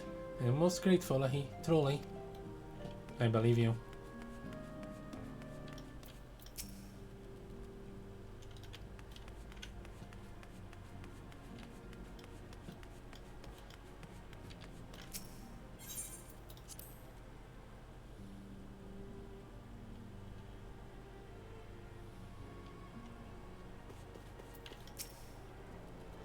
We shall press onwards as we have always done. I will not squander the sacrifices on of our fallen friends by surrendering to paralysis born of a fear. My apologies for the interruption. I was deeply saddened to learn of Moonbreeder's passing. Her loss will be sorely felt. Alas, recent developments in Ishgard leave us little time to mourn. The envoy from Cortes will soon arrive, and we must hasten to hear her report.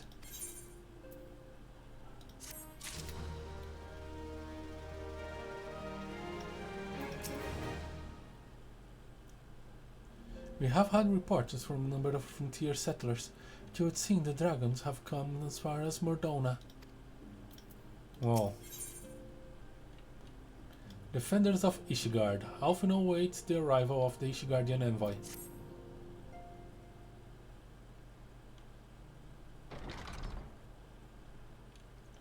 The envoy is here.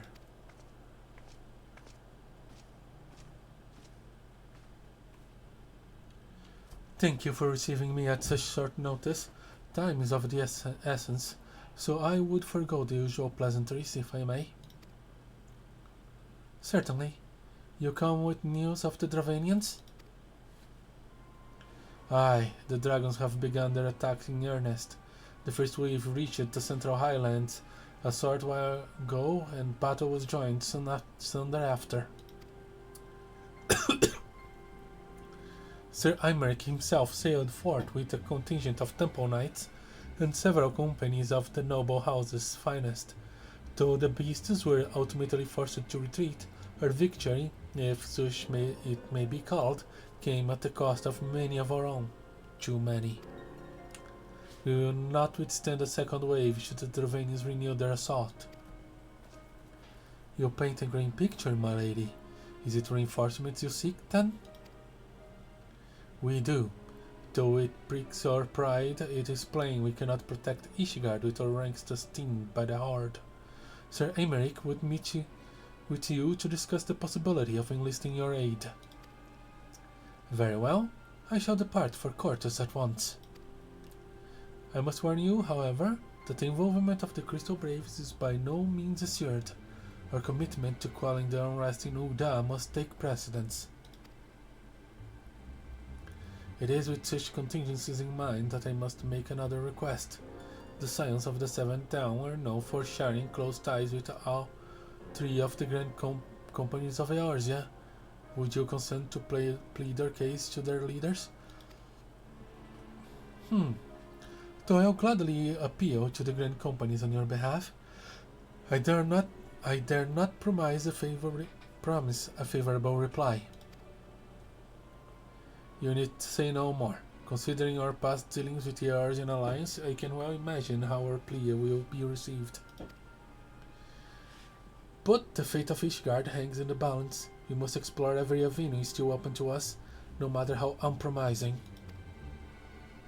I see. Very well. I shall send envoys to each of the allied nations and have them present your request directly to the heads of the grand companies. In the event that your plea does receive a favorable answer, note that any support is certain to be conditional. Demands will be made of Ishgard. That is only to be expected. Rest assured that I speak with Naraimerick's authority in this matter, and that our actions are fully sanctioned by the Holy See. Which brings me to my final request, a personal appeal to you, Warrior of Light. The Lord Commander much desires to speak with you, regardless of your fellow's involvement. You faced Midgard Somar and survived. Anything you can share of your experience may yield us an advantage over our foe. Very well. Thank you. You wear the mantle of hero well. Some say too well. You'd seen the road led us both to Camp Dragonhead. Seek me when you arrive, Lahee.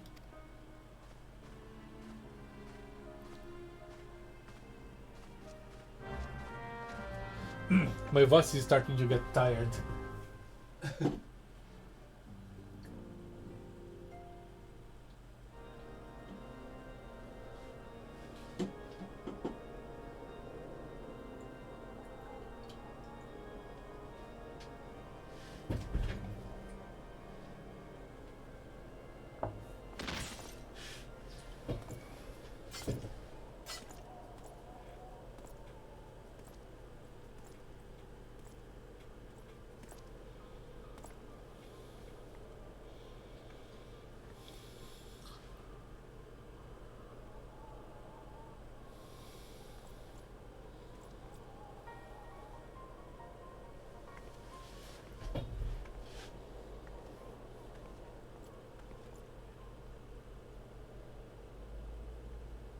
The sons must answer for their father's misdeeds. Only then will the cycle be broken.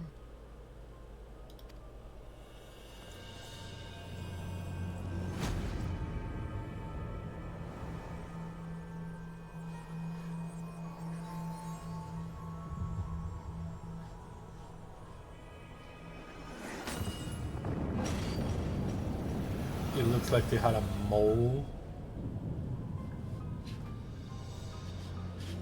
Brothers and sisters of the heavens, we raise our voices and join you in the chorus. The sinner's feeble magics are undone. Come, claim your retribution.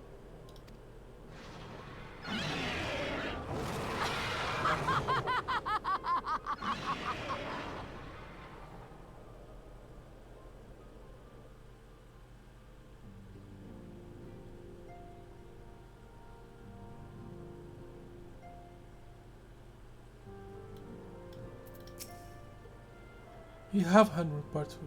Okay. Same thing.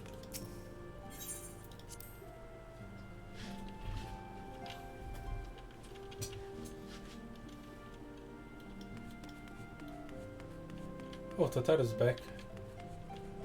And Philemon. If you're looking for the science, they've already left for the Alliance nations. I do hope Ishgard will be saved. Considering recent history, will there be any amongst the Alliance willing to aid the Holy See? Ishgard has few friends at the bargaining table. Indeed. Sorry. Though I have never seen one myself, it is said that dragons lair just beyond the borders of my homeland. Should events take a turn for the worse, we are fortunate that this settlement is such a popular crossroads for so many veteran adventurers.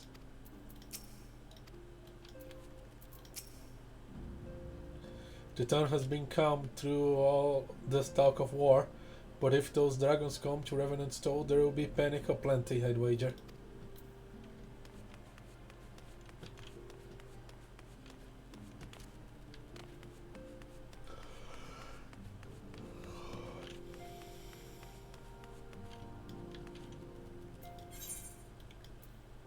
Well, shoot, Dragon Head.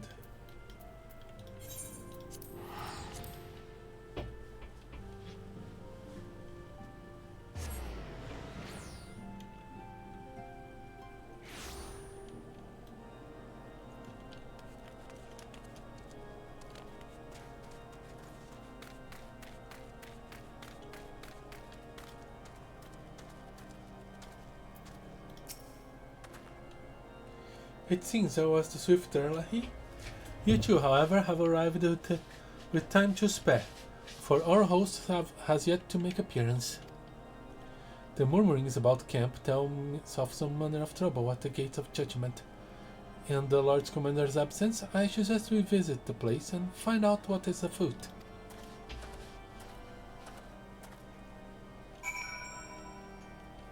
Well then.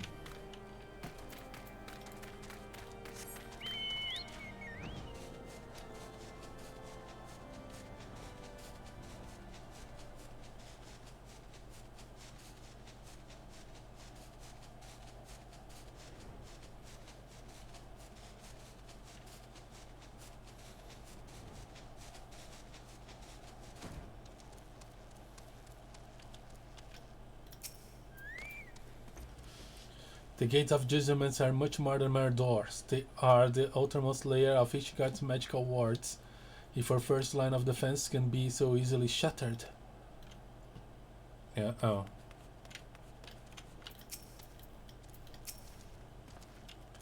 Mark the nervous glances of our friends share.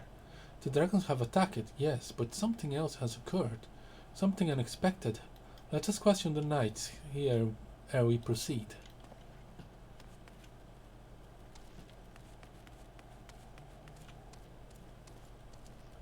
The interhooked temple knight. When I laid eyes upon Lahee heart, I felt the marrow freeze within my bones. She has that effect, yes. But well, High's heart is around here. That's bad. Heretics come, how dare they meddle with our divine protections? I shall rid our nation of their blasphemy, even if it means cutting them down one by one.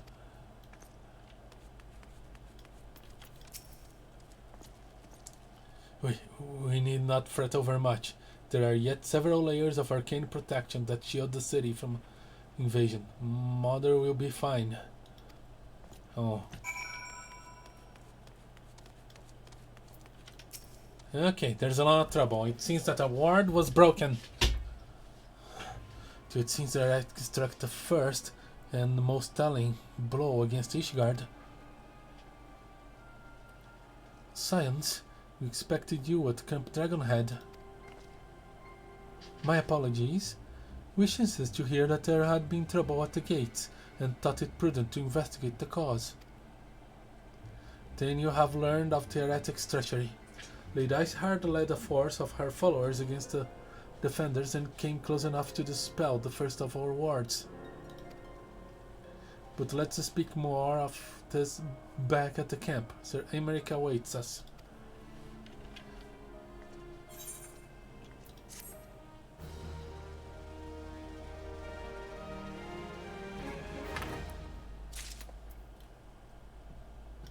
Well, you should have waited. Alphinaud seems eager to return to Camp Dragonhead. The worms roar. Lady Iceheart has grown bold indeed if she would risk direct action against the city. Come, let us do as we were bid and return to Camp Dragonhead. Lord Harshafant will know where Sir Aymeric means to receive us.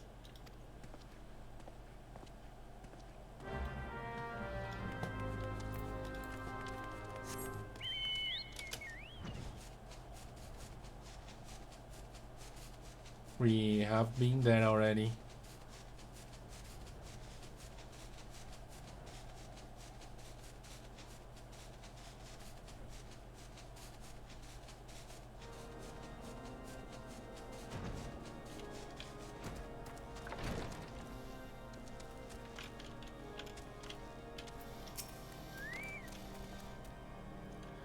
Pray ask Lord Hoshafan to direct us to the meeting place when you are ready.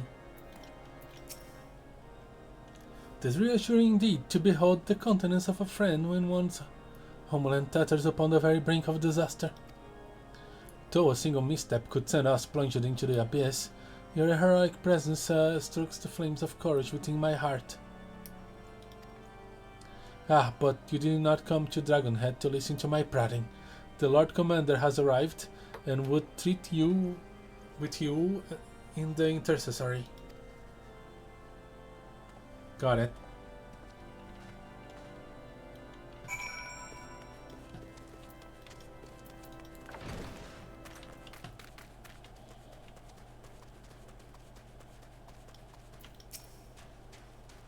Greetings, sir. Shall I show you inside? Yes, please.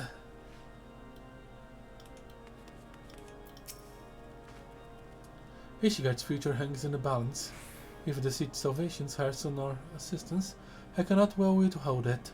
Even so, I mean to make Sir Aymeric sweat for his reinforcements. On this occasion, feigned disinterest may serve the cause of yours in unity better than naked philanthropy. Come, let's find out what concessions the Holy See is willing to make. I hope you know what you're doing.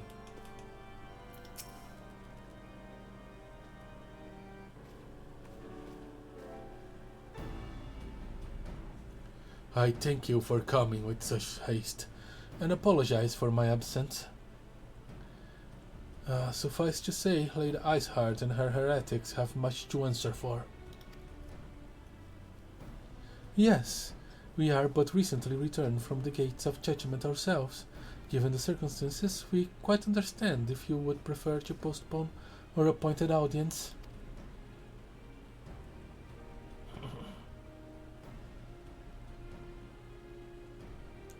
On the contrary, Master Alphino, I think it more important than ever that this meeting take place. Rest assured, I shall return to my post on Ishgard's walls the moment our business is concluded.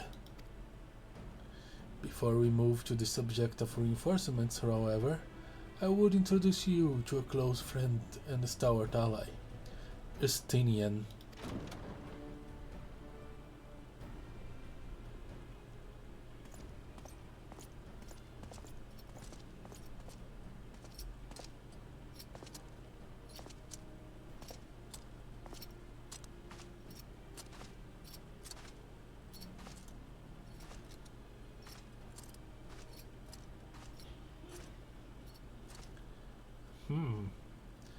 May I present you to Ishgard's Azure Dragoon. Azure Dragoon.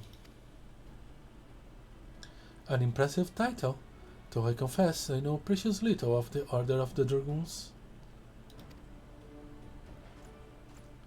They are formidable warriors all, yet even among such masters of the lands, Estinian is without equal. He, out of all warriors of Ishgard, was chosen to wield the power of dragons, and may thus contend with any Dravanian. You flatter me overmuch, Lord Commander. So you are the adventurer of whom they spoke? I see now why my blood far sang in anticipation of our meeting.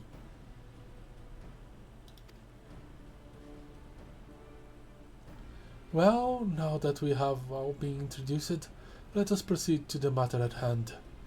I would share with you what we have learned of Iceheart's design, as confessed by the heretics taken captive after the assault on the gates. It would seem that Lady Iceheart and the Dravanians share a common goal, the reclamations of Nidhogg's stolen eye. Nidhogg? One of the 7 great worms. His name features prominently in your nation's history. Though once defeated by the hero of Haldrat, the beast is said to have terrorized Kurtus since Ishgard's founding.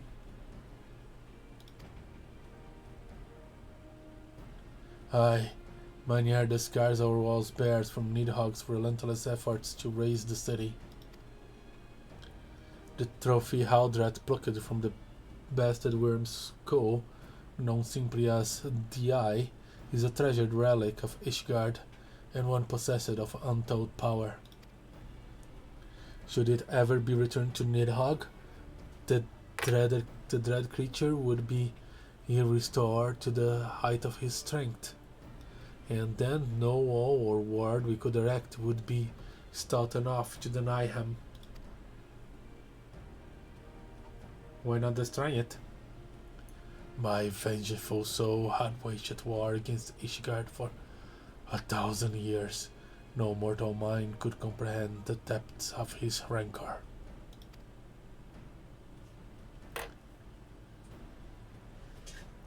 The eye itself is secreted deep within the vault. It is kept under heavy guard, surrounded at all times by men and women who have proven their loyalty to the Holy See.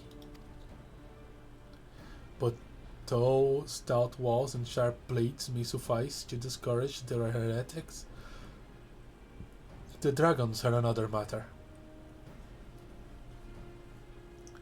There are individuals within the Dravanian horde whom an entire company of knights would labor to repel, to say nothing of Nidhogg himself. Nor does age rob them of their strength. Through the endless march of years, the dragons endure, patient, calculating, inexorable. You must understand, these creatures do not share our perception of time. And that is especially true of the great worms, they who spent centuries in slumber only to wake and resume their campaign as if mere hours have passed. It has been 22 years since Nidhogg last darkened our skies, 20 years for him to gather his strength, and for us to bolster our defenses. And now, just as he seems primed to return, the heretics strikes at the gates. You believe that Lady Iceheart is in league with the creature, then? Of that we cannot be certain. Though we know the heretics covet the eye, we have been unable to determine their plans for it. Such questions aside, we must needs address the ragged hole in the Mr. has seen fit to render in Ishgard protections. This is a weakness that Dravanians are not like to leave untested. So it would seem. You have described your plight in admirable detail, Lord Commander, yet I cannot help but wonder at your candor. Why share such sensitive information with us? I shall speak plain. Ishgard has needs of allies, and I would have you bolster our front lines in readiness for the coming battle against the dragons. This much I expected. Unlike our arrangement concerning the Keeper of the Lake, however, only you stand to benefit from our assistance in this matter.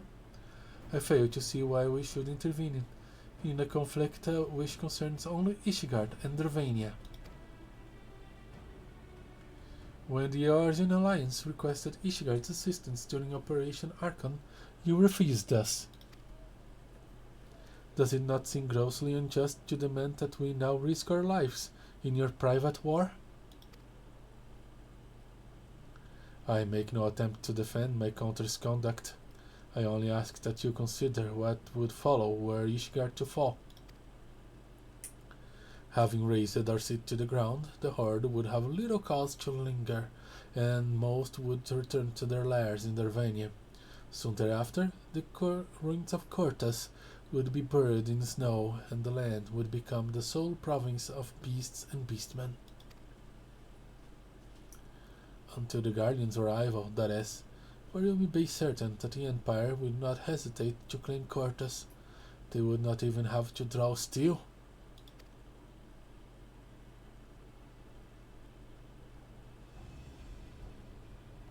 An imperial province sharing a border with Mordona? 7 hells! Very well. We will assist you in repelling the dragons. The roar of a great Wyrmer may have shaken the firmament, but we of Eorzea will not abandon our Ishgardian brothers to face the coming horde alone. Nor did I ever think you would. Now, upon the matter of the roar. Allow me, Sir Imeric. To the power of the Eye, I have become the vessel of Nidhogg's strength. His essence has stolen into my very blood. Fear not, I am in full control of my faculties, I assure you. And the Eye itself is of no relevance to this tale. It is not essential that I bear it with me wheresoever I go. Its lingering influence does, however, allow me to hear Nidhogg's voice. Then the worm who hard was Nidhogg, aye. He means to hurl his horde against the Danifant's collar and shatter the remaining wards that protect the city. There can be no doubt the worm has summoned his minions to war.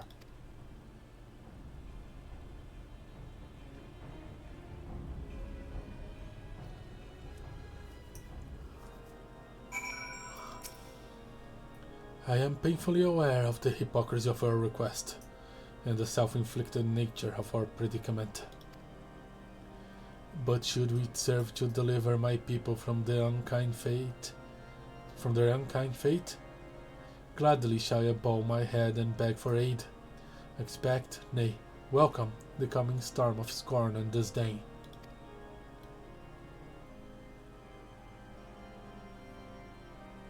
Are you paying attention now, Final? Nidhogg, he is the source of our suffering. If we do not fell the worm, these endless clashes count for naught. Though the circumstances are far from ideal, this desperate endeavor will at least provide us an opportunity to bring the sister states of Eorzea together in common cause. Sir Imeric was more ruthless in his negotiations than I had anticipated. I suppose one must give no quarter when one's home is at stake. But did you see the look on his face when he formally requested our assistance? Though the Lord Commander has long campaigned for Ishgard to open its gates to outsiders, I suspect the softening of the Holy See's attitude towards foreign cooperation comes as something of a bittersweet victory. The days ahead promise to be interesting indeed.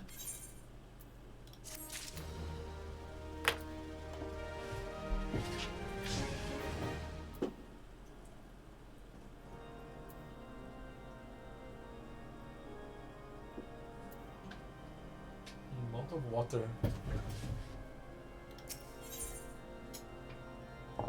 Committed to the cause, Alphino is ready to begin making preparations for war. Wait. Okay. If we are to aid the Ishgardians in this war of theirs, preparations will have to be made, and soon. Before proceeding, however, we must need to return to the Rising Stones and make our report to the antecedent.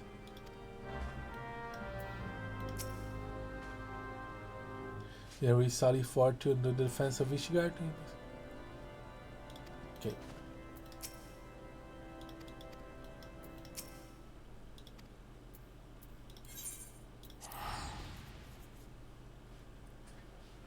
Let's go.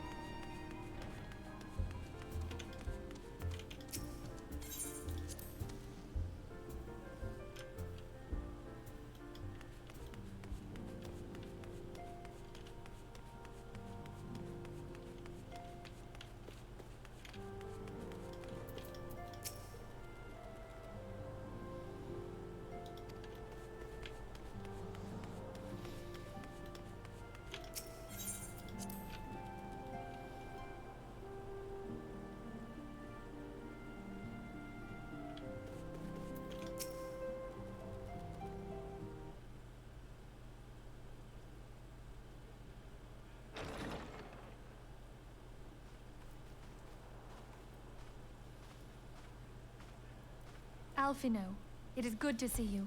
Tell me, what have you learned? this scene is voiced and the one with Emeric is not. Come on. Pray summon the others. Everyone must hear my report.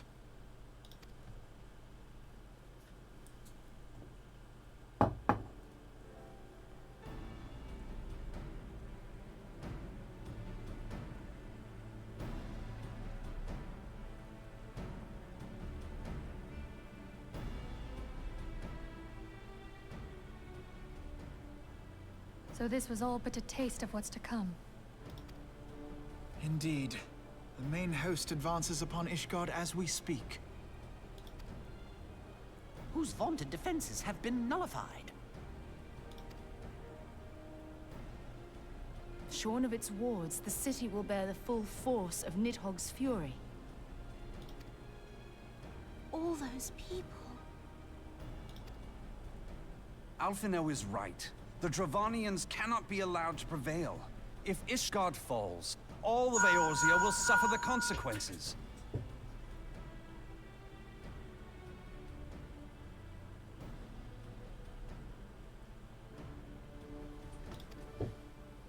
Then you agree that we have no choice but to intervene. For the good of the realm, the Scions of the Seventh Dawn and the Crystal Braves must join the defense of Ishgard. Let there be no ambiguity about what has been proposed. We would be directly intervening in the war. But if all here believe the cause to be just, then to war we shall go.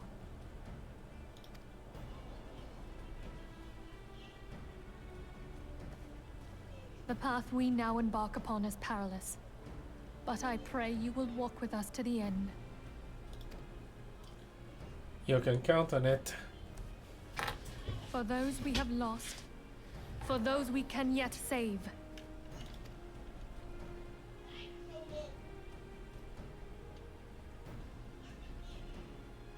Then it is settled.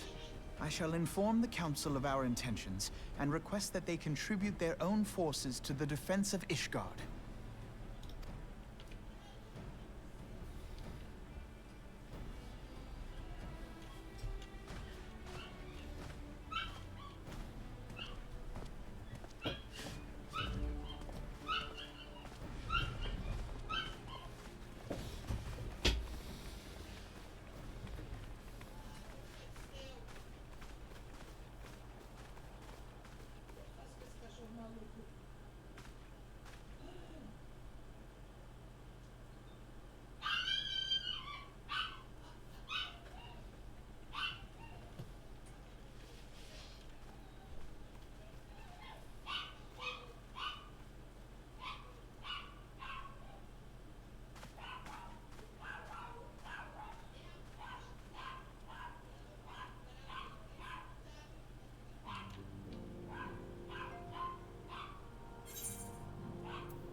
Okay.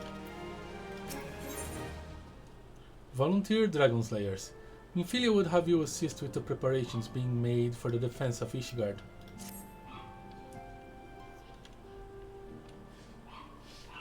I have bid the Archons travel to their assigned nations. Should the members of the Alliance agree to pledge the Grand Company soldiers to Ishgard's cause, our comrades will be on hand to act as intermediaries for the duration of the conflict. The small matter of persuading the Alliance leaders to grant such support I leave to Alphinaud. For you, my friend, a different task waits. I would have you reach out to our fellow adventurers and gather what allies you may from the coming siege. I would also have you consider the matter of your own security. Reverend Stowe's is but a short flight from the snowfields of Cortus. It's not unimaginable that the fighting may spill across the border. Pray brief his Laughborn on the brewing conflict and discuss potential contingencies. The frontier settlers must be prepared for aught that might wing its way over our walls. I only hope that such precautions prove unnecessary. Oh, before you leave, Might I suggest that you have Tataru accompany you? She has a talent for administration and a firm grasp on the practical challenges we may encounter.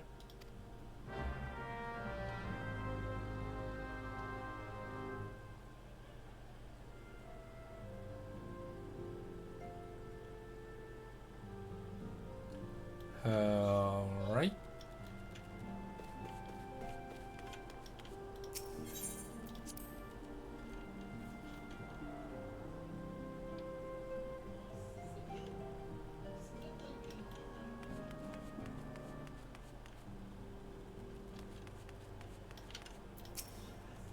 So Minfilia has committed the science to Ishigard's cause, has she? Though she makes her pronouncements with unshakable confidence, I can only imagine how agonizing it was for her to arrive at this decision. So many lives at stake.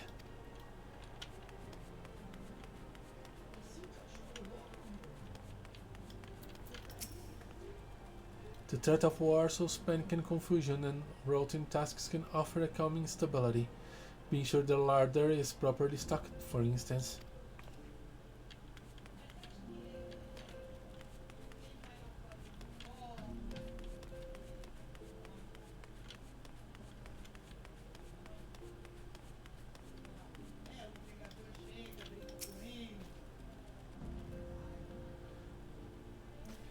We are rather close to quarters, aren't we? We'd best sit around the fences and take stock of our supplies. Oh, and we'll also need to have beds and bandages laid out just in case. Good receptionist is ready for any eventuality. Let's go, Lahee. I have 101 things to discuss with Slathborn.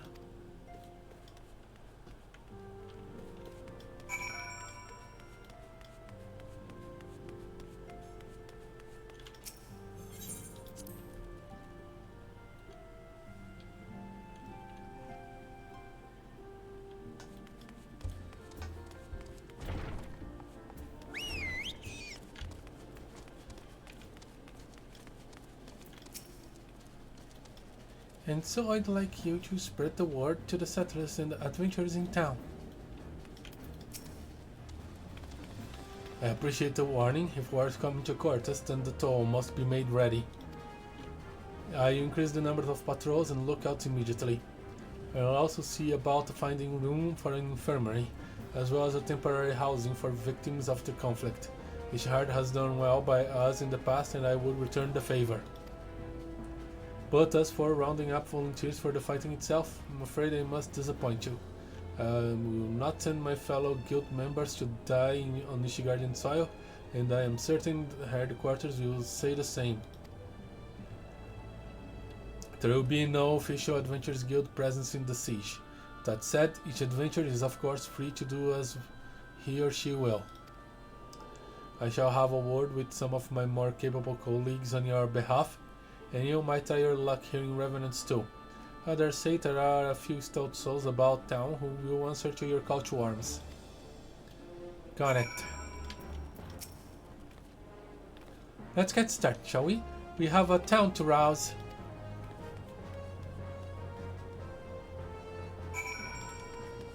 Let's rouse the town. You seems to be accomplished.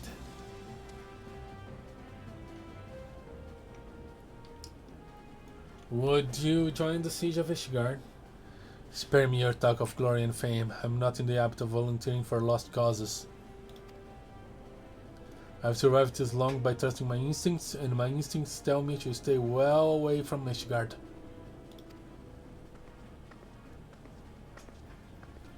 Well, you're alive. I cannot really disagree with your instincts. Oh, hi.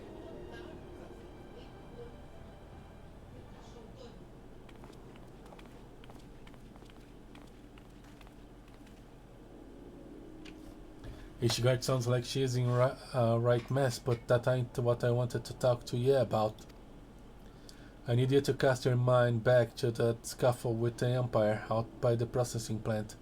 A lad from your amigo by the name of myriad was there with the fort on that day, and I want to know if you have seen him since. Have you? Not really, but I don't be around the Crystal Brave stand much. Gosh damn it, I feared as much. No one's but seen him. It's like the ground opened and swallowed him whole. But that ain't all.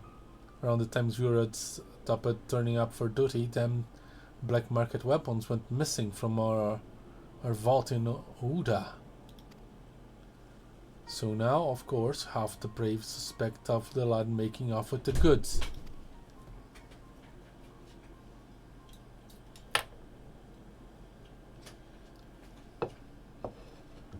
Folks like to believe our company is the disciplined fighting force, but as you and we both know, it's no more than a motley collection of mercenaries, adventurers, and Grand Company veterans.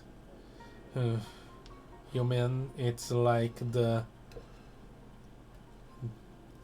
flames? The only thing has been us together is some vague oath about fighting for the freedom of all. That and instead pay.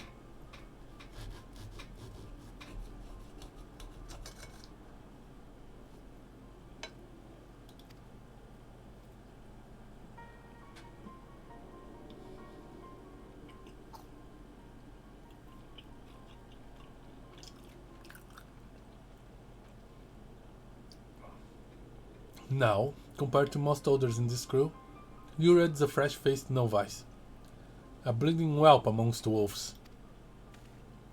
But the boy got passion, and when he talked about being a guardian of Eorzea, he bloody well meant it. A lad like him wouldn't rub us blind and bugger off like that. He ain't the type. And then, and this is just between you and me, mind, there's the fact that the lad wanted to tell me about something queer he'd noticed in the ledgers. Something about the Braves' numbers not adding up. Aye, there's a villain at the end of this trial I've stumbled on, and I'll bet me good eye it ain't young Myriad. Any road, we've got a war to wage, and I'll let you get on. I just thought someone should know, and I'll be seeing you in Lahee. No, this is bad news.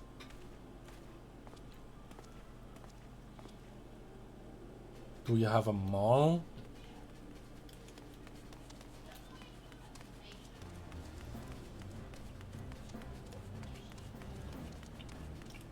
I know I have pizza.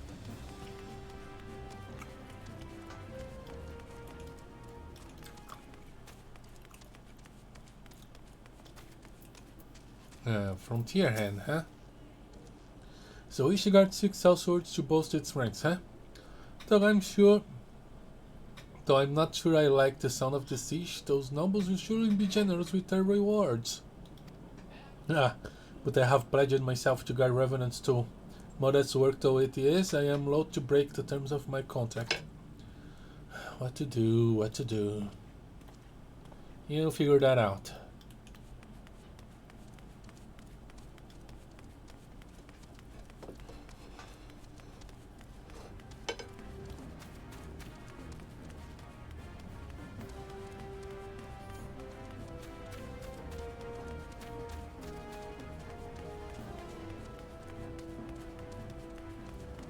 Where is this one?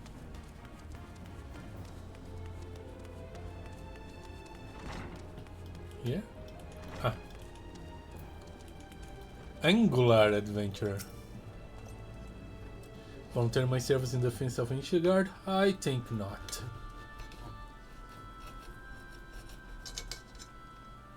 Why not? Dragons claim the lives of every one of my brothers. I do not mean to offer them mine. It was to escape such fate that I took up the mantle of them adventures in the first place. I would sooner die in pursuit of fortune than huddle behind an icy wall. Oh, you're Ishgardian. Okay, I guess you saw your fair share of that.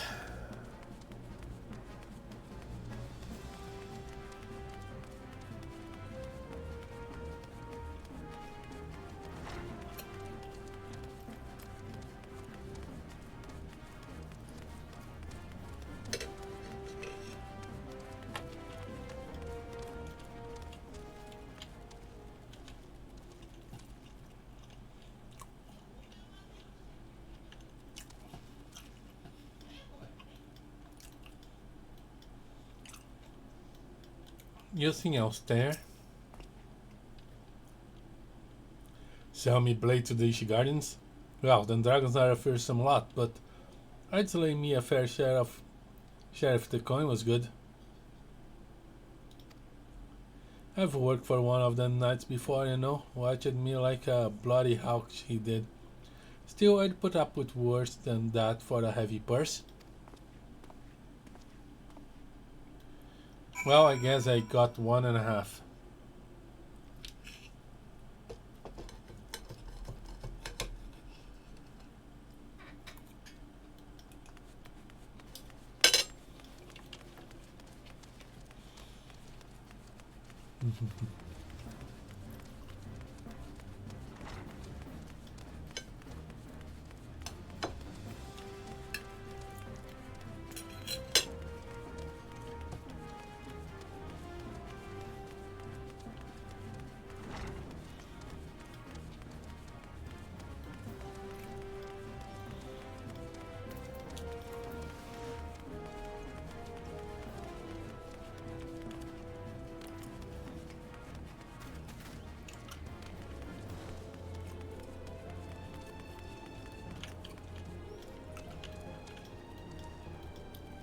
So how are things going? There you are, Lahee. So, did you sway any hearts? More or less. 1 or 2, huh? Well, added to mine, that makes 3 or 4. Not including Slothborn friends. We won't have the largest company in the army, but I'd say one Revenant Stool's veterans is worth a dozen clanking knights at least. Let's hope. An allied perspective. Tataru has a message for you from Alfinal. Oh, I've been caught up with recruiting. I've been so caught up with recruiting that I almost forgot. There's been word from Alfinal.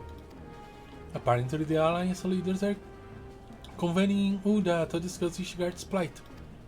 And they've requested your presence, as usual.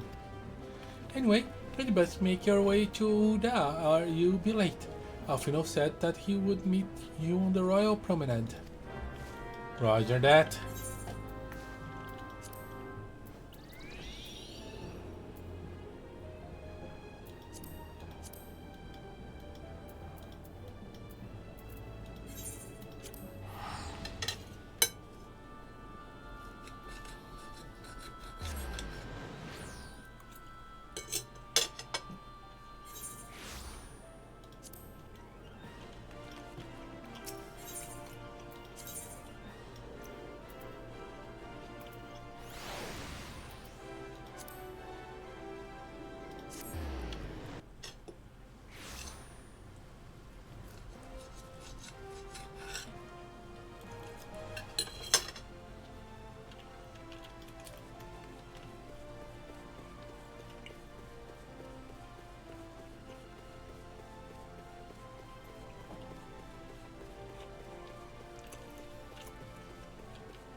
My apologies for calling you away from your tasks.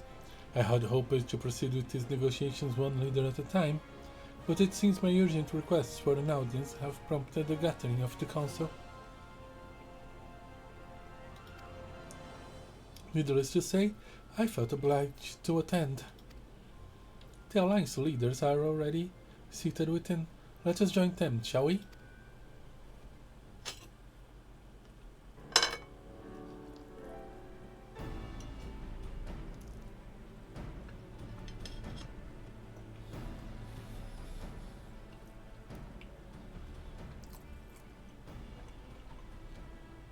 We are well aware of Ishgard's dilemma, and we agree with your assessment. Then I trust there are no objections to the Crystal Brave's intervention. Uda has none. Gridania does not object. The Crystal Braves are yours to command, Alfino. Do what you will. We shall pray for your success. It was my hope that you would offer more substantial aid than prayer. I know it is within your means. Do not presume that you have knowledge of our every concern. The Garleans and the Beast Tribes are but two of many. We are not in a position to contribute greatly to the defense of Ishgard. Not when our own homes are still under siege.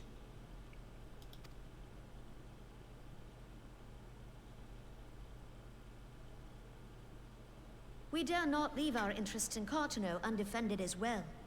Teleji Adeleji and his ilk would seize control of the territories in our absence. The enemy is at their gates, and you would cower behind yours?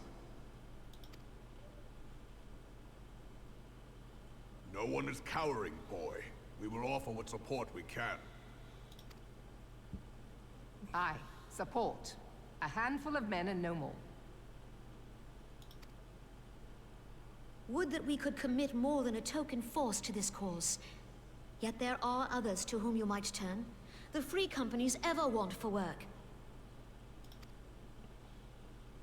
Ah, yes. The free companies. They're not like to turn you down. I beg your pardon? You would entrust the survival of Ishgard to sell swords? Crises like these are the very reason why this alliance was formed. It is our duty to aid our fellow man.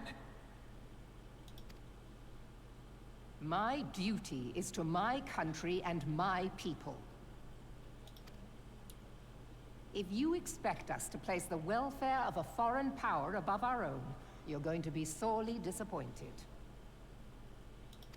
Lest you doubt, Limsa comes first, then the Alliance, and finally, circumstances permitting, Ishgard and the rest.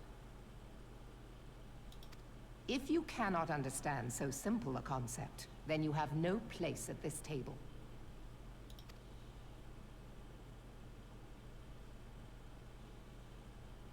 Forgive me, Admiral.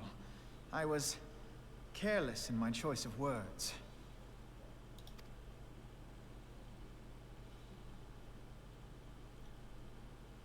I suggest you assemble a party of elite adventurers, assuming you haven't already. Your fellows served us well during Operation Archon. I dare say they will do so again.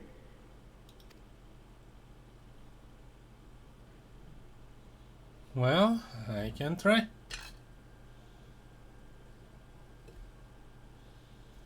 If I may, Your Grace, I wish to propose a redistribution of forces.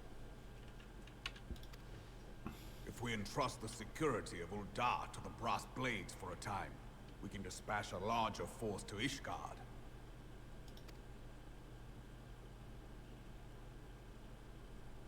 Your Grace?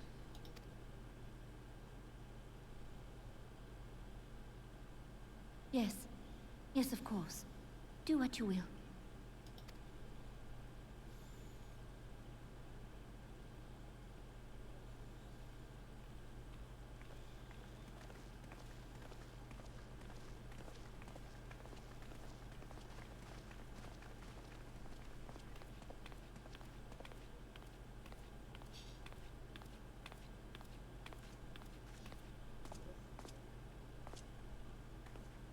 Is Her Grace not feeling well?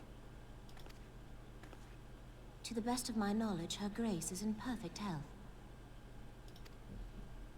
I see. Carry on.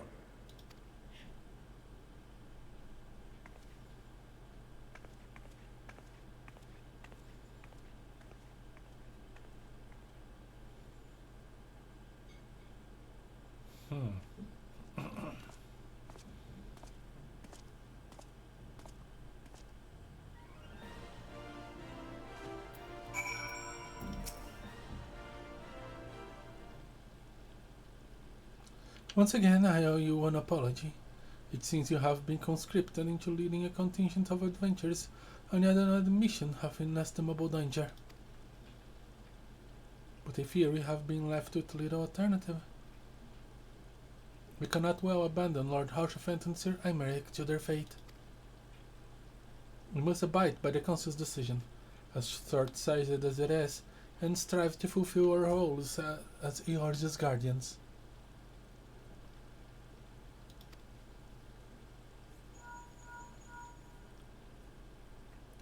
Captain Hubert, what news? Then the assault is begun? We have but this moment concluded our audience with the Alliance leaders. Move our forces into position. Your unit will join House Durin there at the steel vigil. May the cannons alongside the knights, and thin the Dravanian horde ere they descend upon Ishgard. I'll join you as soon as I am able. Lahee, I would have you and your adventurer allies bolster the defenses at the Steps of Fate. Report first to Sir Marceline at the Gates of Judgment, and he'll direct you to where you are needed most. May the gods grant us victory. Alright.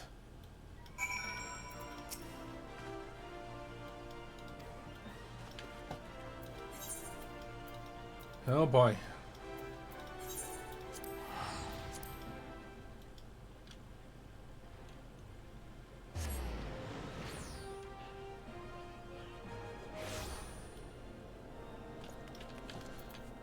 Things are moving way too quickly for my tastes. But let's do this.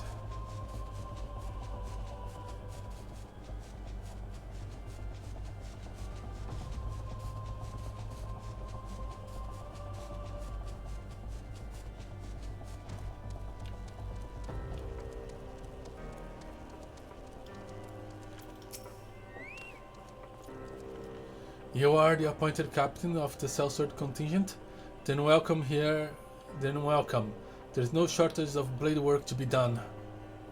As we speak, Dravanian skirmishing parties are hiring positions across the Central Highlands. I've assigned the Crystal Braves and your fellow adventurers to contain these scattered attacks, and for the present I would have you join them. This is of course merely a precursor to the assault on Ishgard proper. The wily serpents seek to divide and confuse our forces, but we will not be so easily drawn out of position. The Temple Knights will remain in the Steps of Fate and continue our preparations. When the Horde arrives in force, they shall face a wall of Ishgardian steel. Report back to me once the advanced skirmishes are slain. Alright. Let's do this.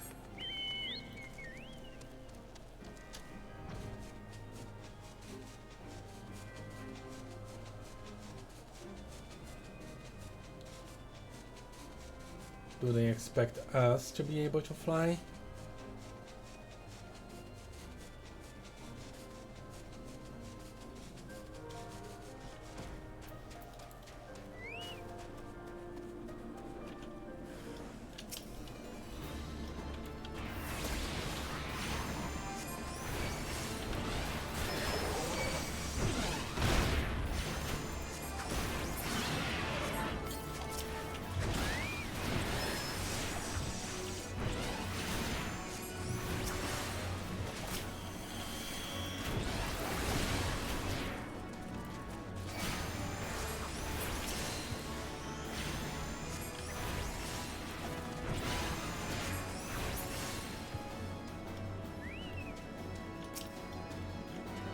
More of you?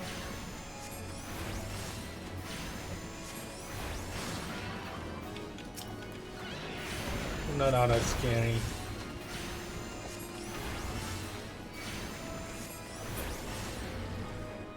Just get ruined.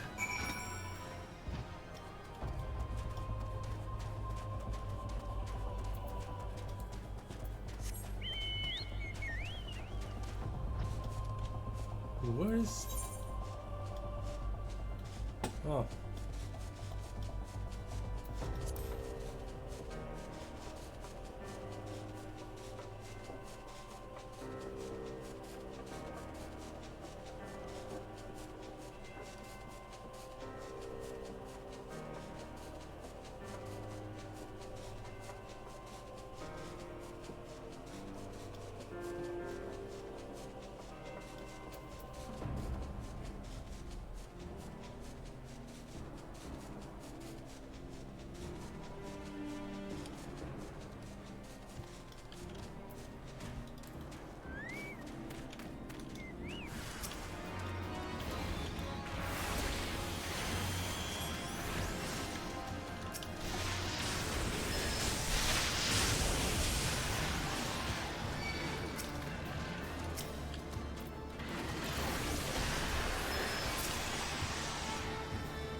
Okay, this might require a bit more firepower.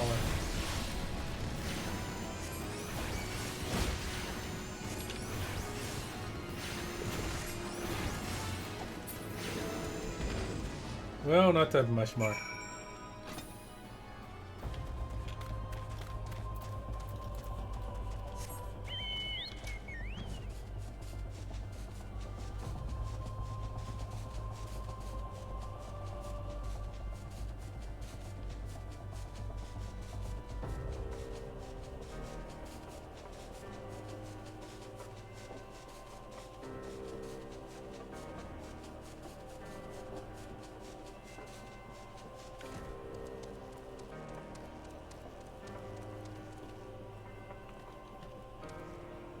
Oh, I should not have left the tool.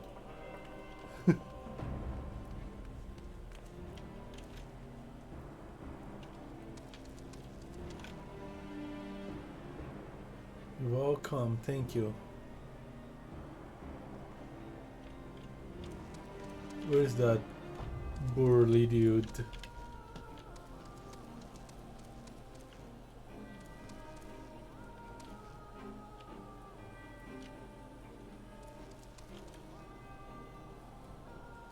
So the big dude that said he was coming didn't. At least I cannot see him. And the guy who was in doubt actually came. A bunch of crystal braves. Okay. What news, adventure? The reinforcements? Decimated, you say? Dravanian devils, damn. Their skill. He hides. I wonder if he was with one of the guys that died there. I didn't look. Yeah.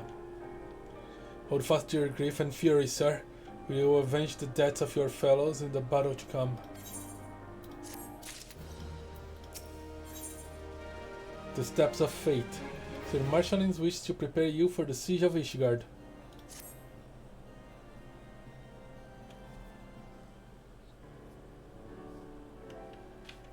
Where you commit yourself to the siege, you should know that it is what it is you are tasked with defending. Beyond the gates of judgment lie the steps of fate, a great bridge of stone that leads directly to the city of Ishgard.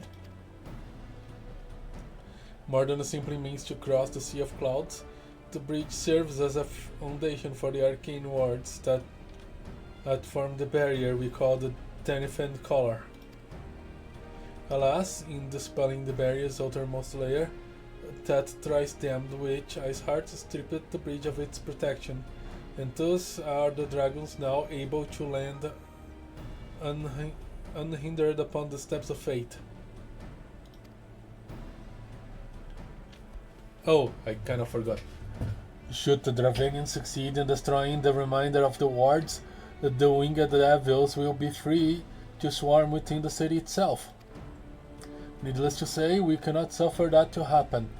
It shall be our task as defenders to prevent any harm from coming to these parts of the bridge, wherein the wards are sealed. 3 yet remain, and we have dispatched our forces accordingly.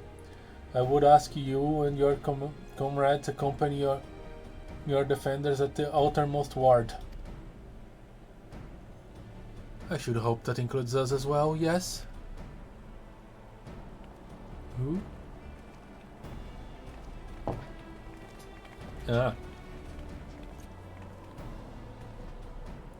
The Scions of the Seventh Down? We could not well stand idly by while the Hordes threatened the good people of Ishgard. Indeed, to do otherwise would go against all that Master Luisoa has taught us. As for where we may be of most assistance, I think it prudent we divide into 2 groups. Ed and I will join the rear guard. Right. If the dragons should reach us, we'll be sure to give them what for. Thank you, all of you. Pray, speak with me again when your preparations are complete. and together we shall stand against the Horde.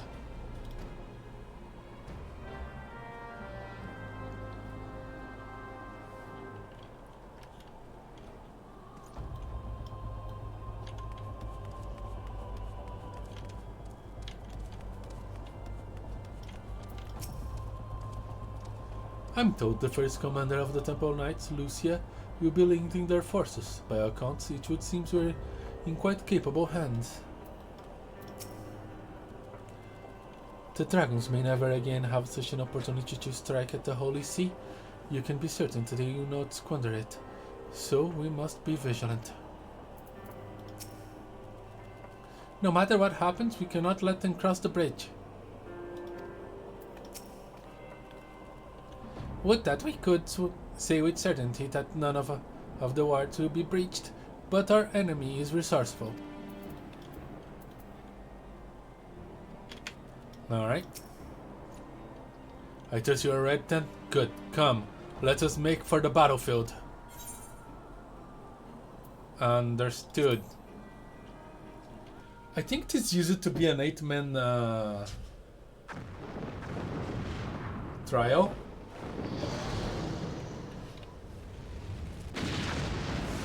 Big.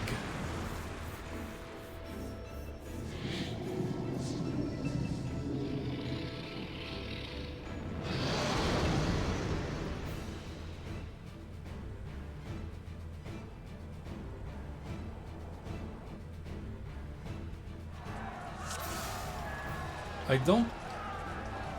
Yeah, I never played it in this stance. We claim victory this day, or Ishgard falls. Accept the fury into your heart and defend the bridge with your life's blood.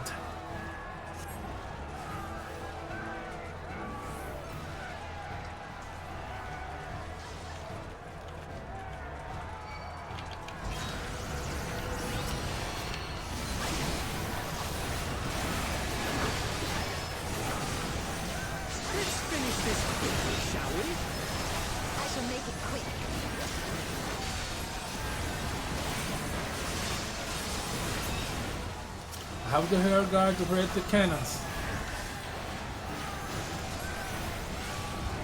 Ouch. Hey. This is a bit of my fire. And by mine I mean... Ifrits.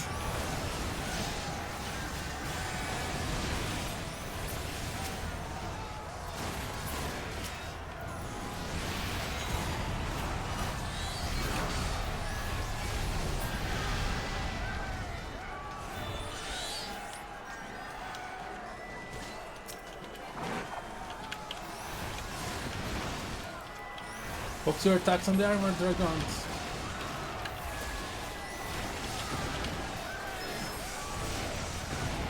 We need more than take rights to prevail against us.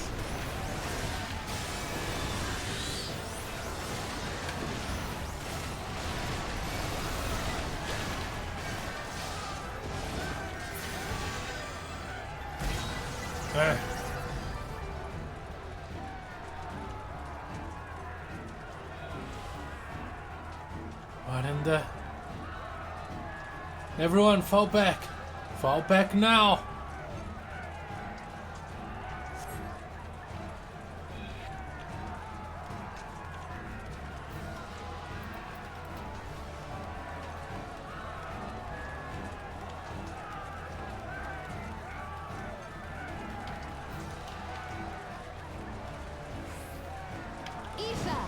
To me!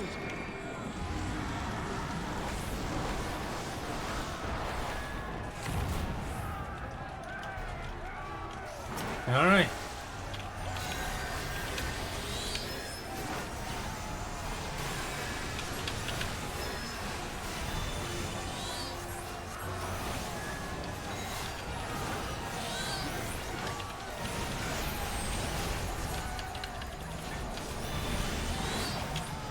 What are you doing?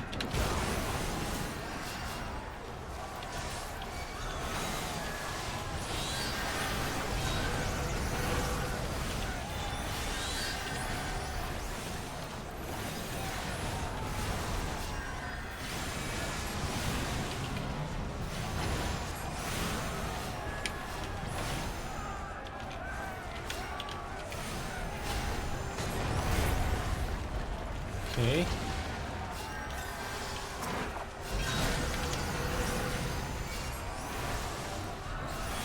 Still a little heal, thank you.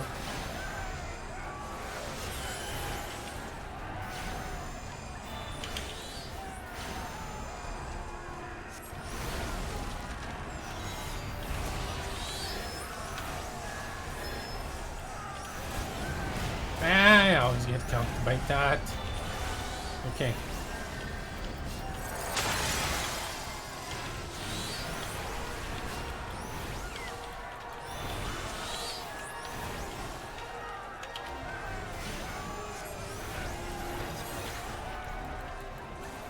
Fall back and regroup. The battle is not yet lost.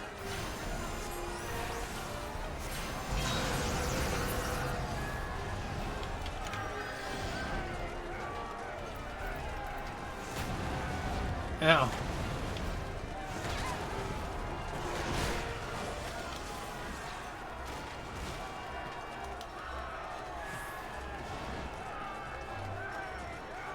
We will see the things here, Lahee. Fall gap and help the rear guard.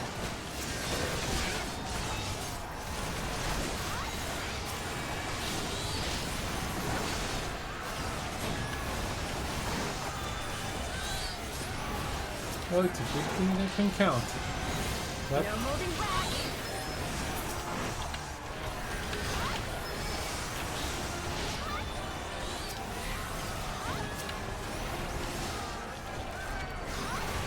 you wanna fight with me? You're gonna fight with me. And Garuda. And, well, not Garuda.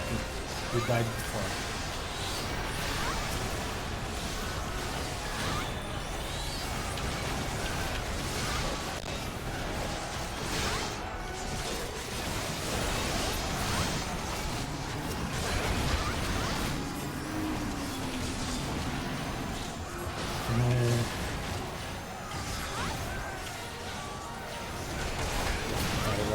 Going on.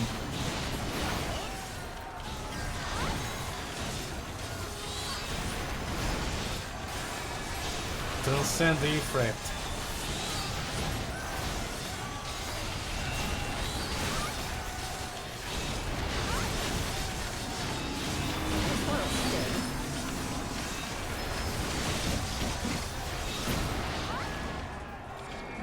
Nice one, Ida.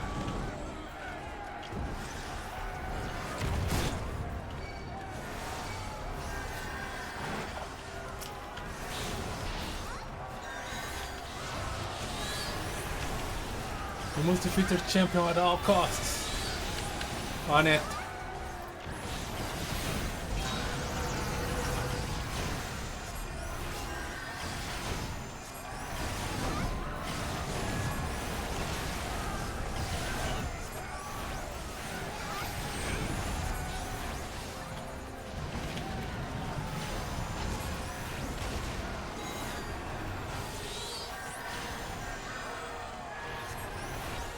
Oh, we have a Fallen.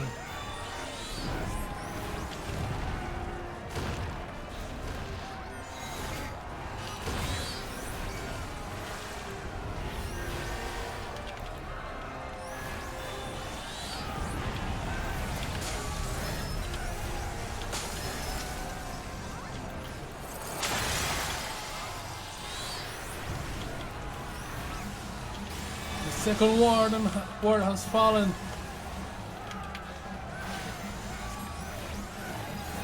Fall back, there's nothing left to be done here.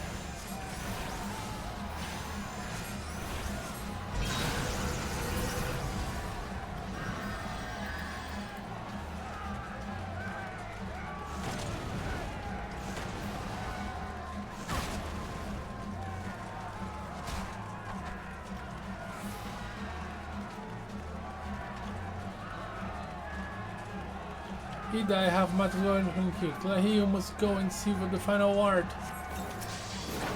On it.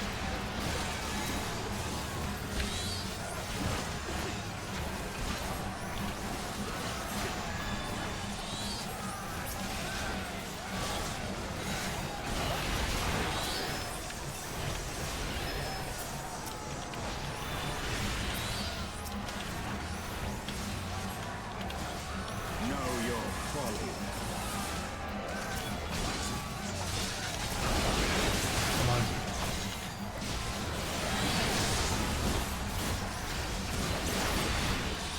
Justinian is on that next.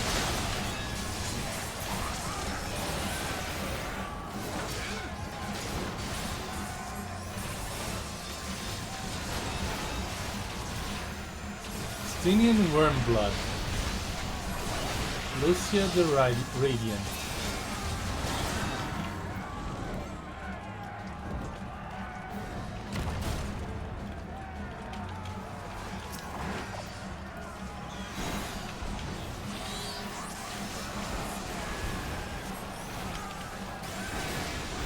No holding back for enemies without weakness. It's not without weakness. Keep it up.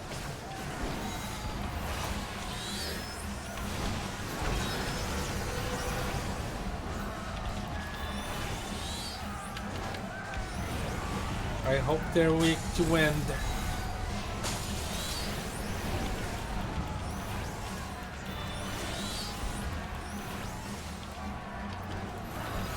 The final word is awakening. Hurry, we must end it now.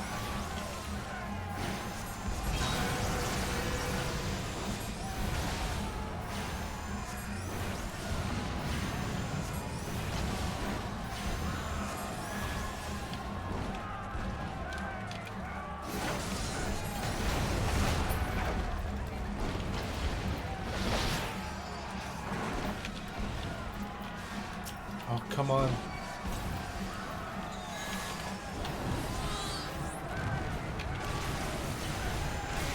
I did it wrong.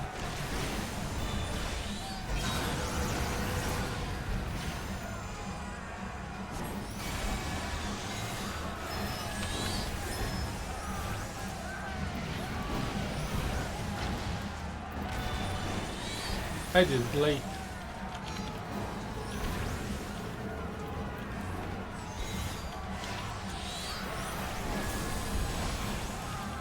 We are the shield, it's the hull. Not be super to pass things and things.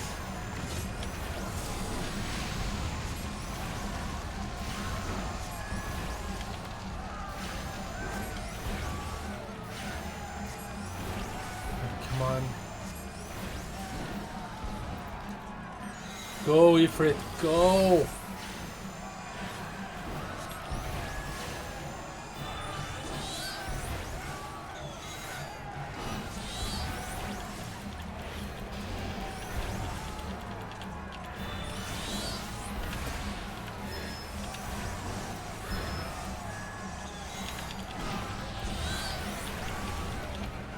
Done. Oh, that was intense.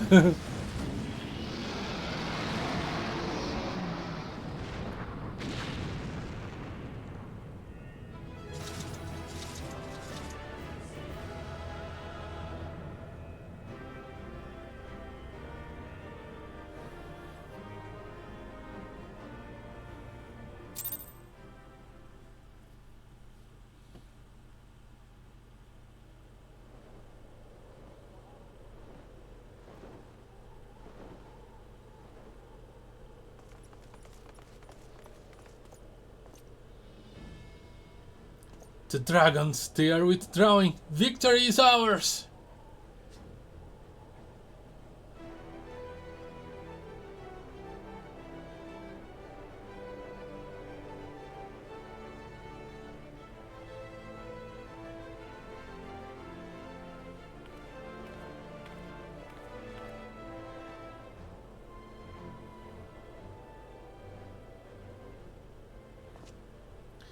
One of Nidhogg's greatest champions, slain. The Horde will not soon recover from this blow. But what of you, Nidhogg? Why did you not join your minions and make of this battle a slaughter? Have you grown so fond of the stench of your lair? Mayhap you prefer to have your allies fight your battles for you. You have a girl to do your bidding now, do you not? No matter. I shall slay Iceheart and all the rest. But I yearn to spill the blood of a great worm, Nidhogg, and only your death will sate my lance.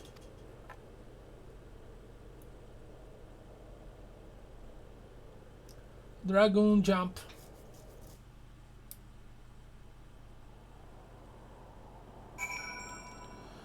Phew. You guys alright? Guess so. Good.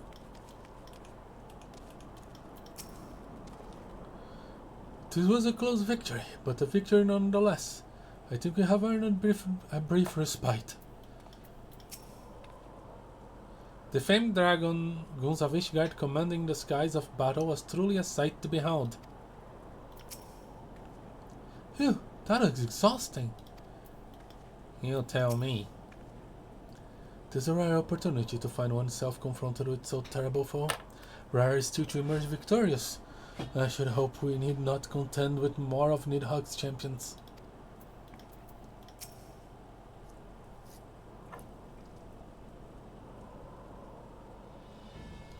Lahee, the dragons are routed. Lest you wonder, the fighting at the Steel Vigil was also fierce, but my crystal braves were not found wanting.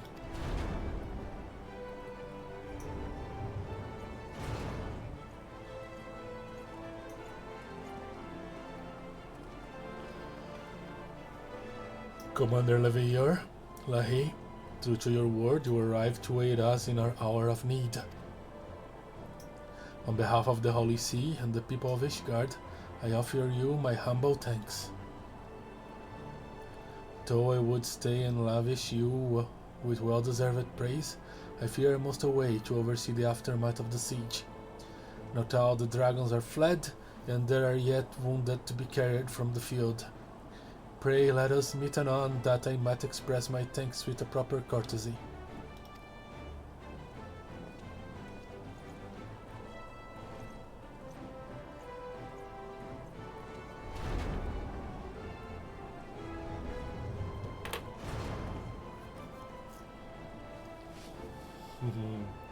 We have indeed achieved a victory of singular importance.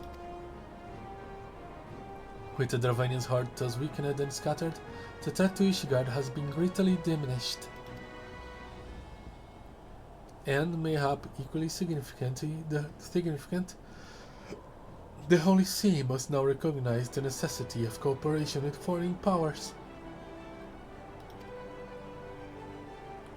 Long have they barred their gates against outside words, but I'm confident that the day will soon come when Ishgard proclaims itself a member of the Eorzean alliance once more. Much have we sacrificed in our struggles against dragons and primals, the Asians and the Empire, but step by unfaltering step we march ever nearer to our goal. And as ever, the journey is made with you and the van. The victory you have won this day gave us greater hope for the morrow. It is the hope we shall sustain that shall sustain us in the days to come, and bear us past the many evils that yet seek to hinder our progress. Yes, you have done well, my friend, and I, for one, would take a moment to savor the enormity of our achievement. You got it. The demands of duty, however, allow me little time for levity. I must accompany the Captain Eobard back to Ul'dah and reassign those braves whose squad suffered heavy losses. You, my friend, have earned a rest at the Rising Stones. Bring returns to Revenant Tolls and share the tale with Minfilia in person. Will do.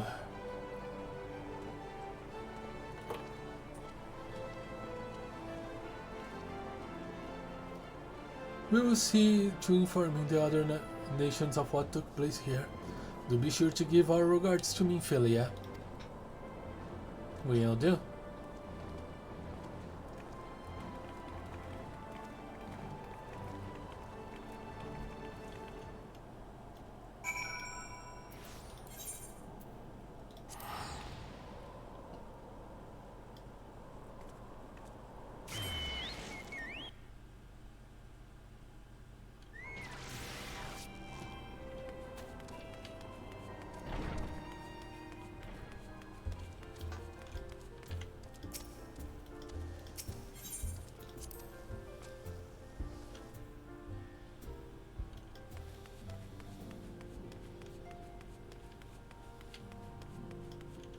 We are in one piece. I am faced by a merciless mountain of administrative chores. Thankfully, this is one battle I am well equipped to fight. Slayer Dragon. Seu minha filha.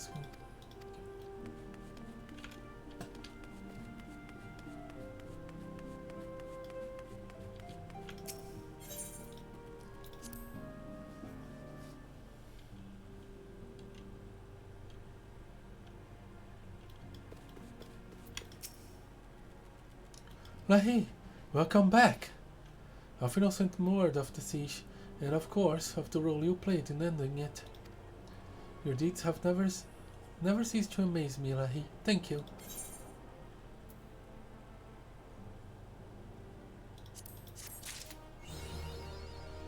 Broken Bridges achievement unlocked. Whew! And that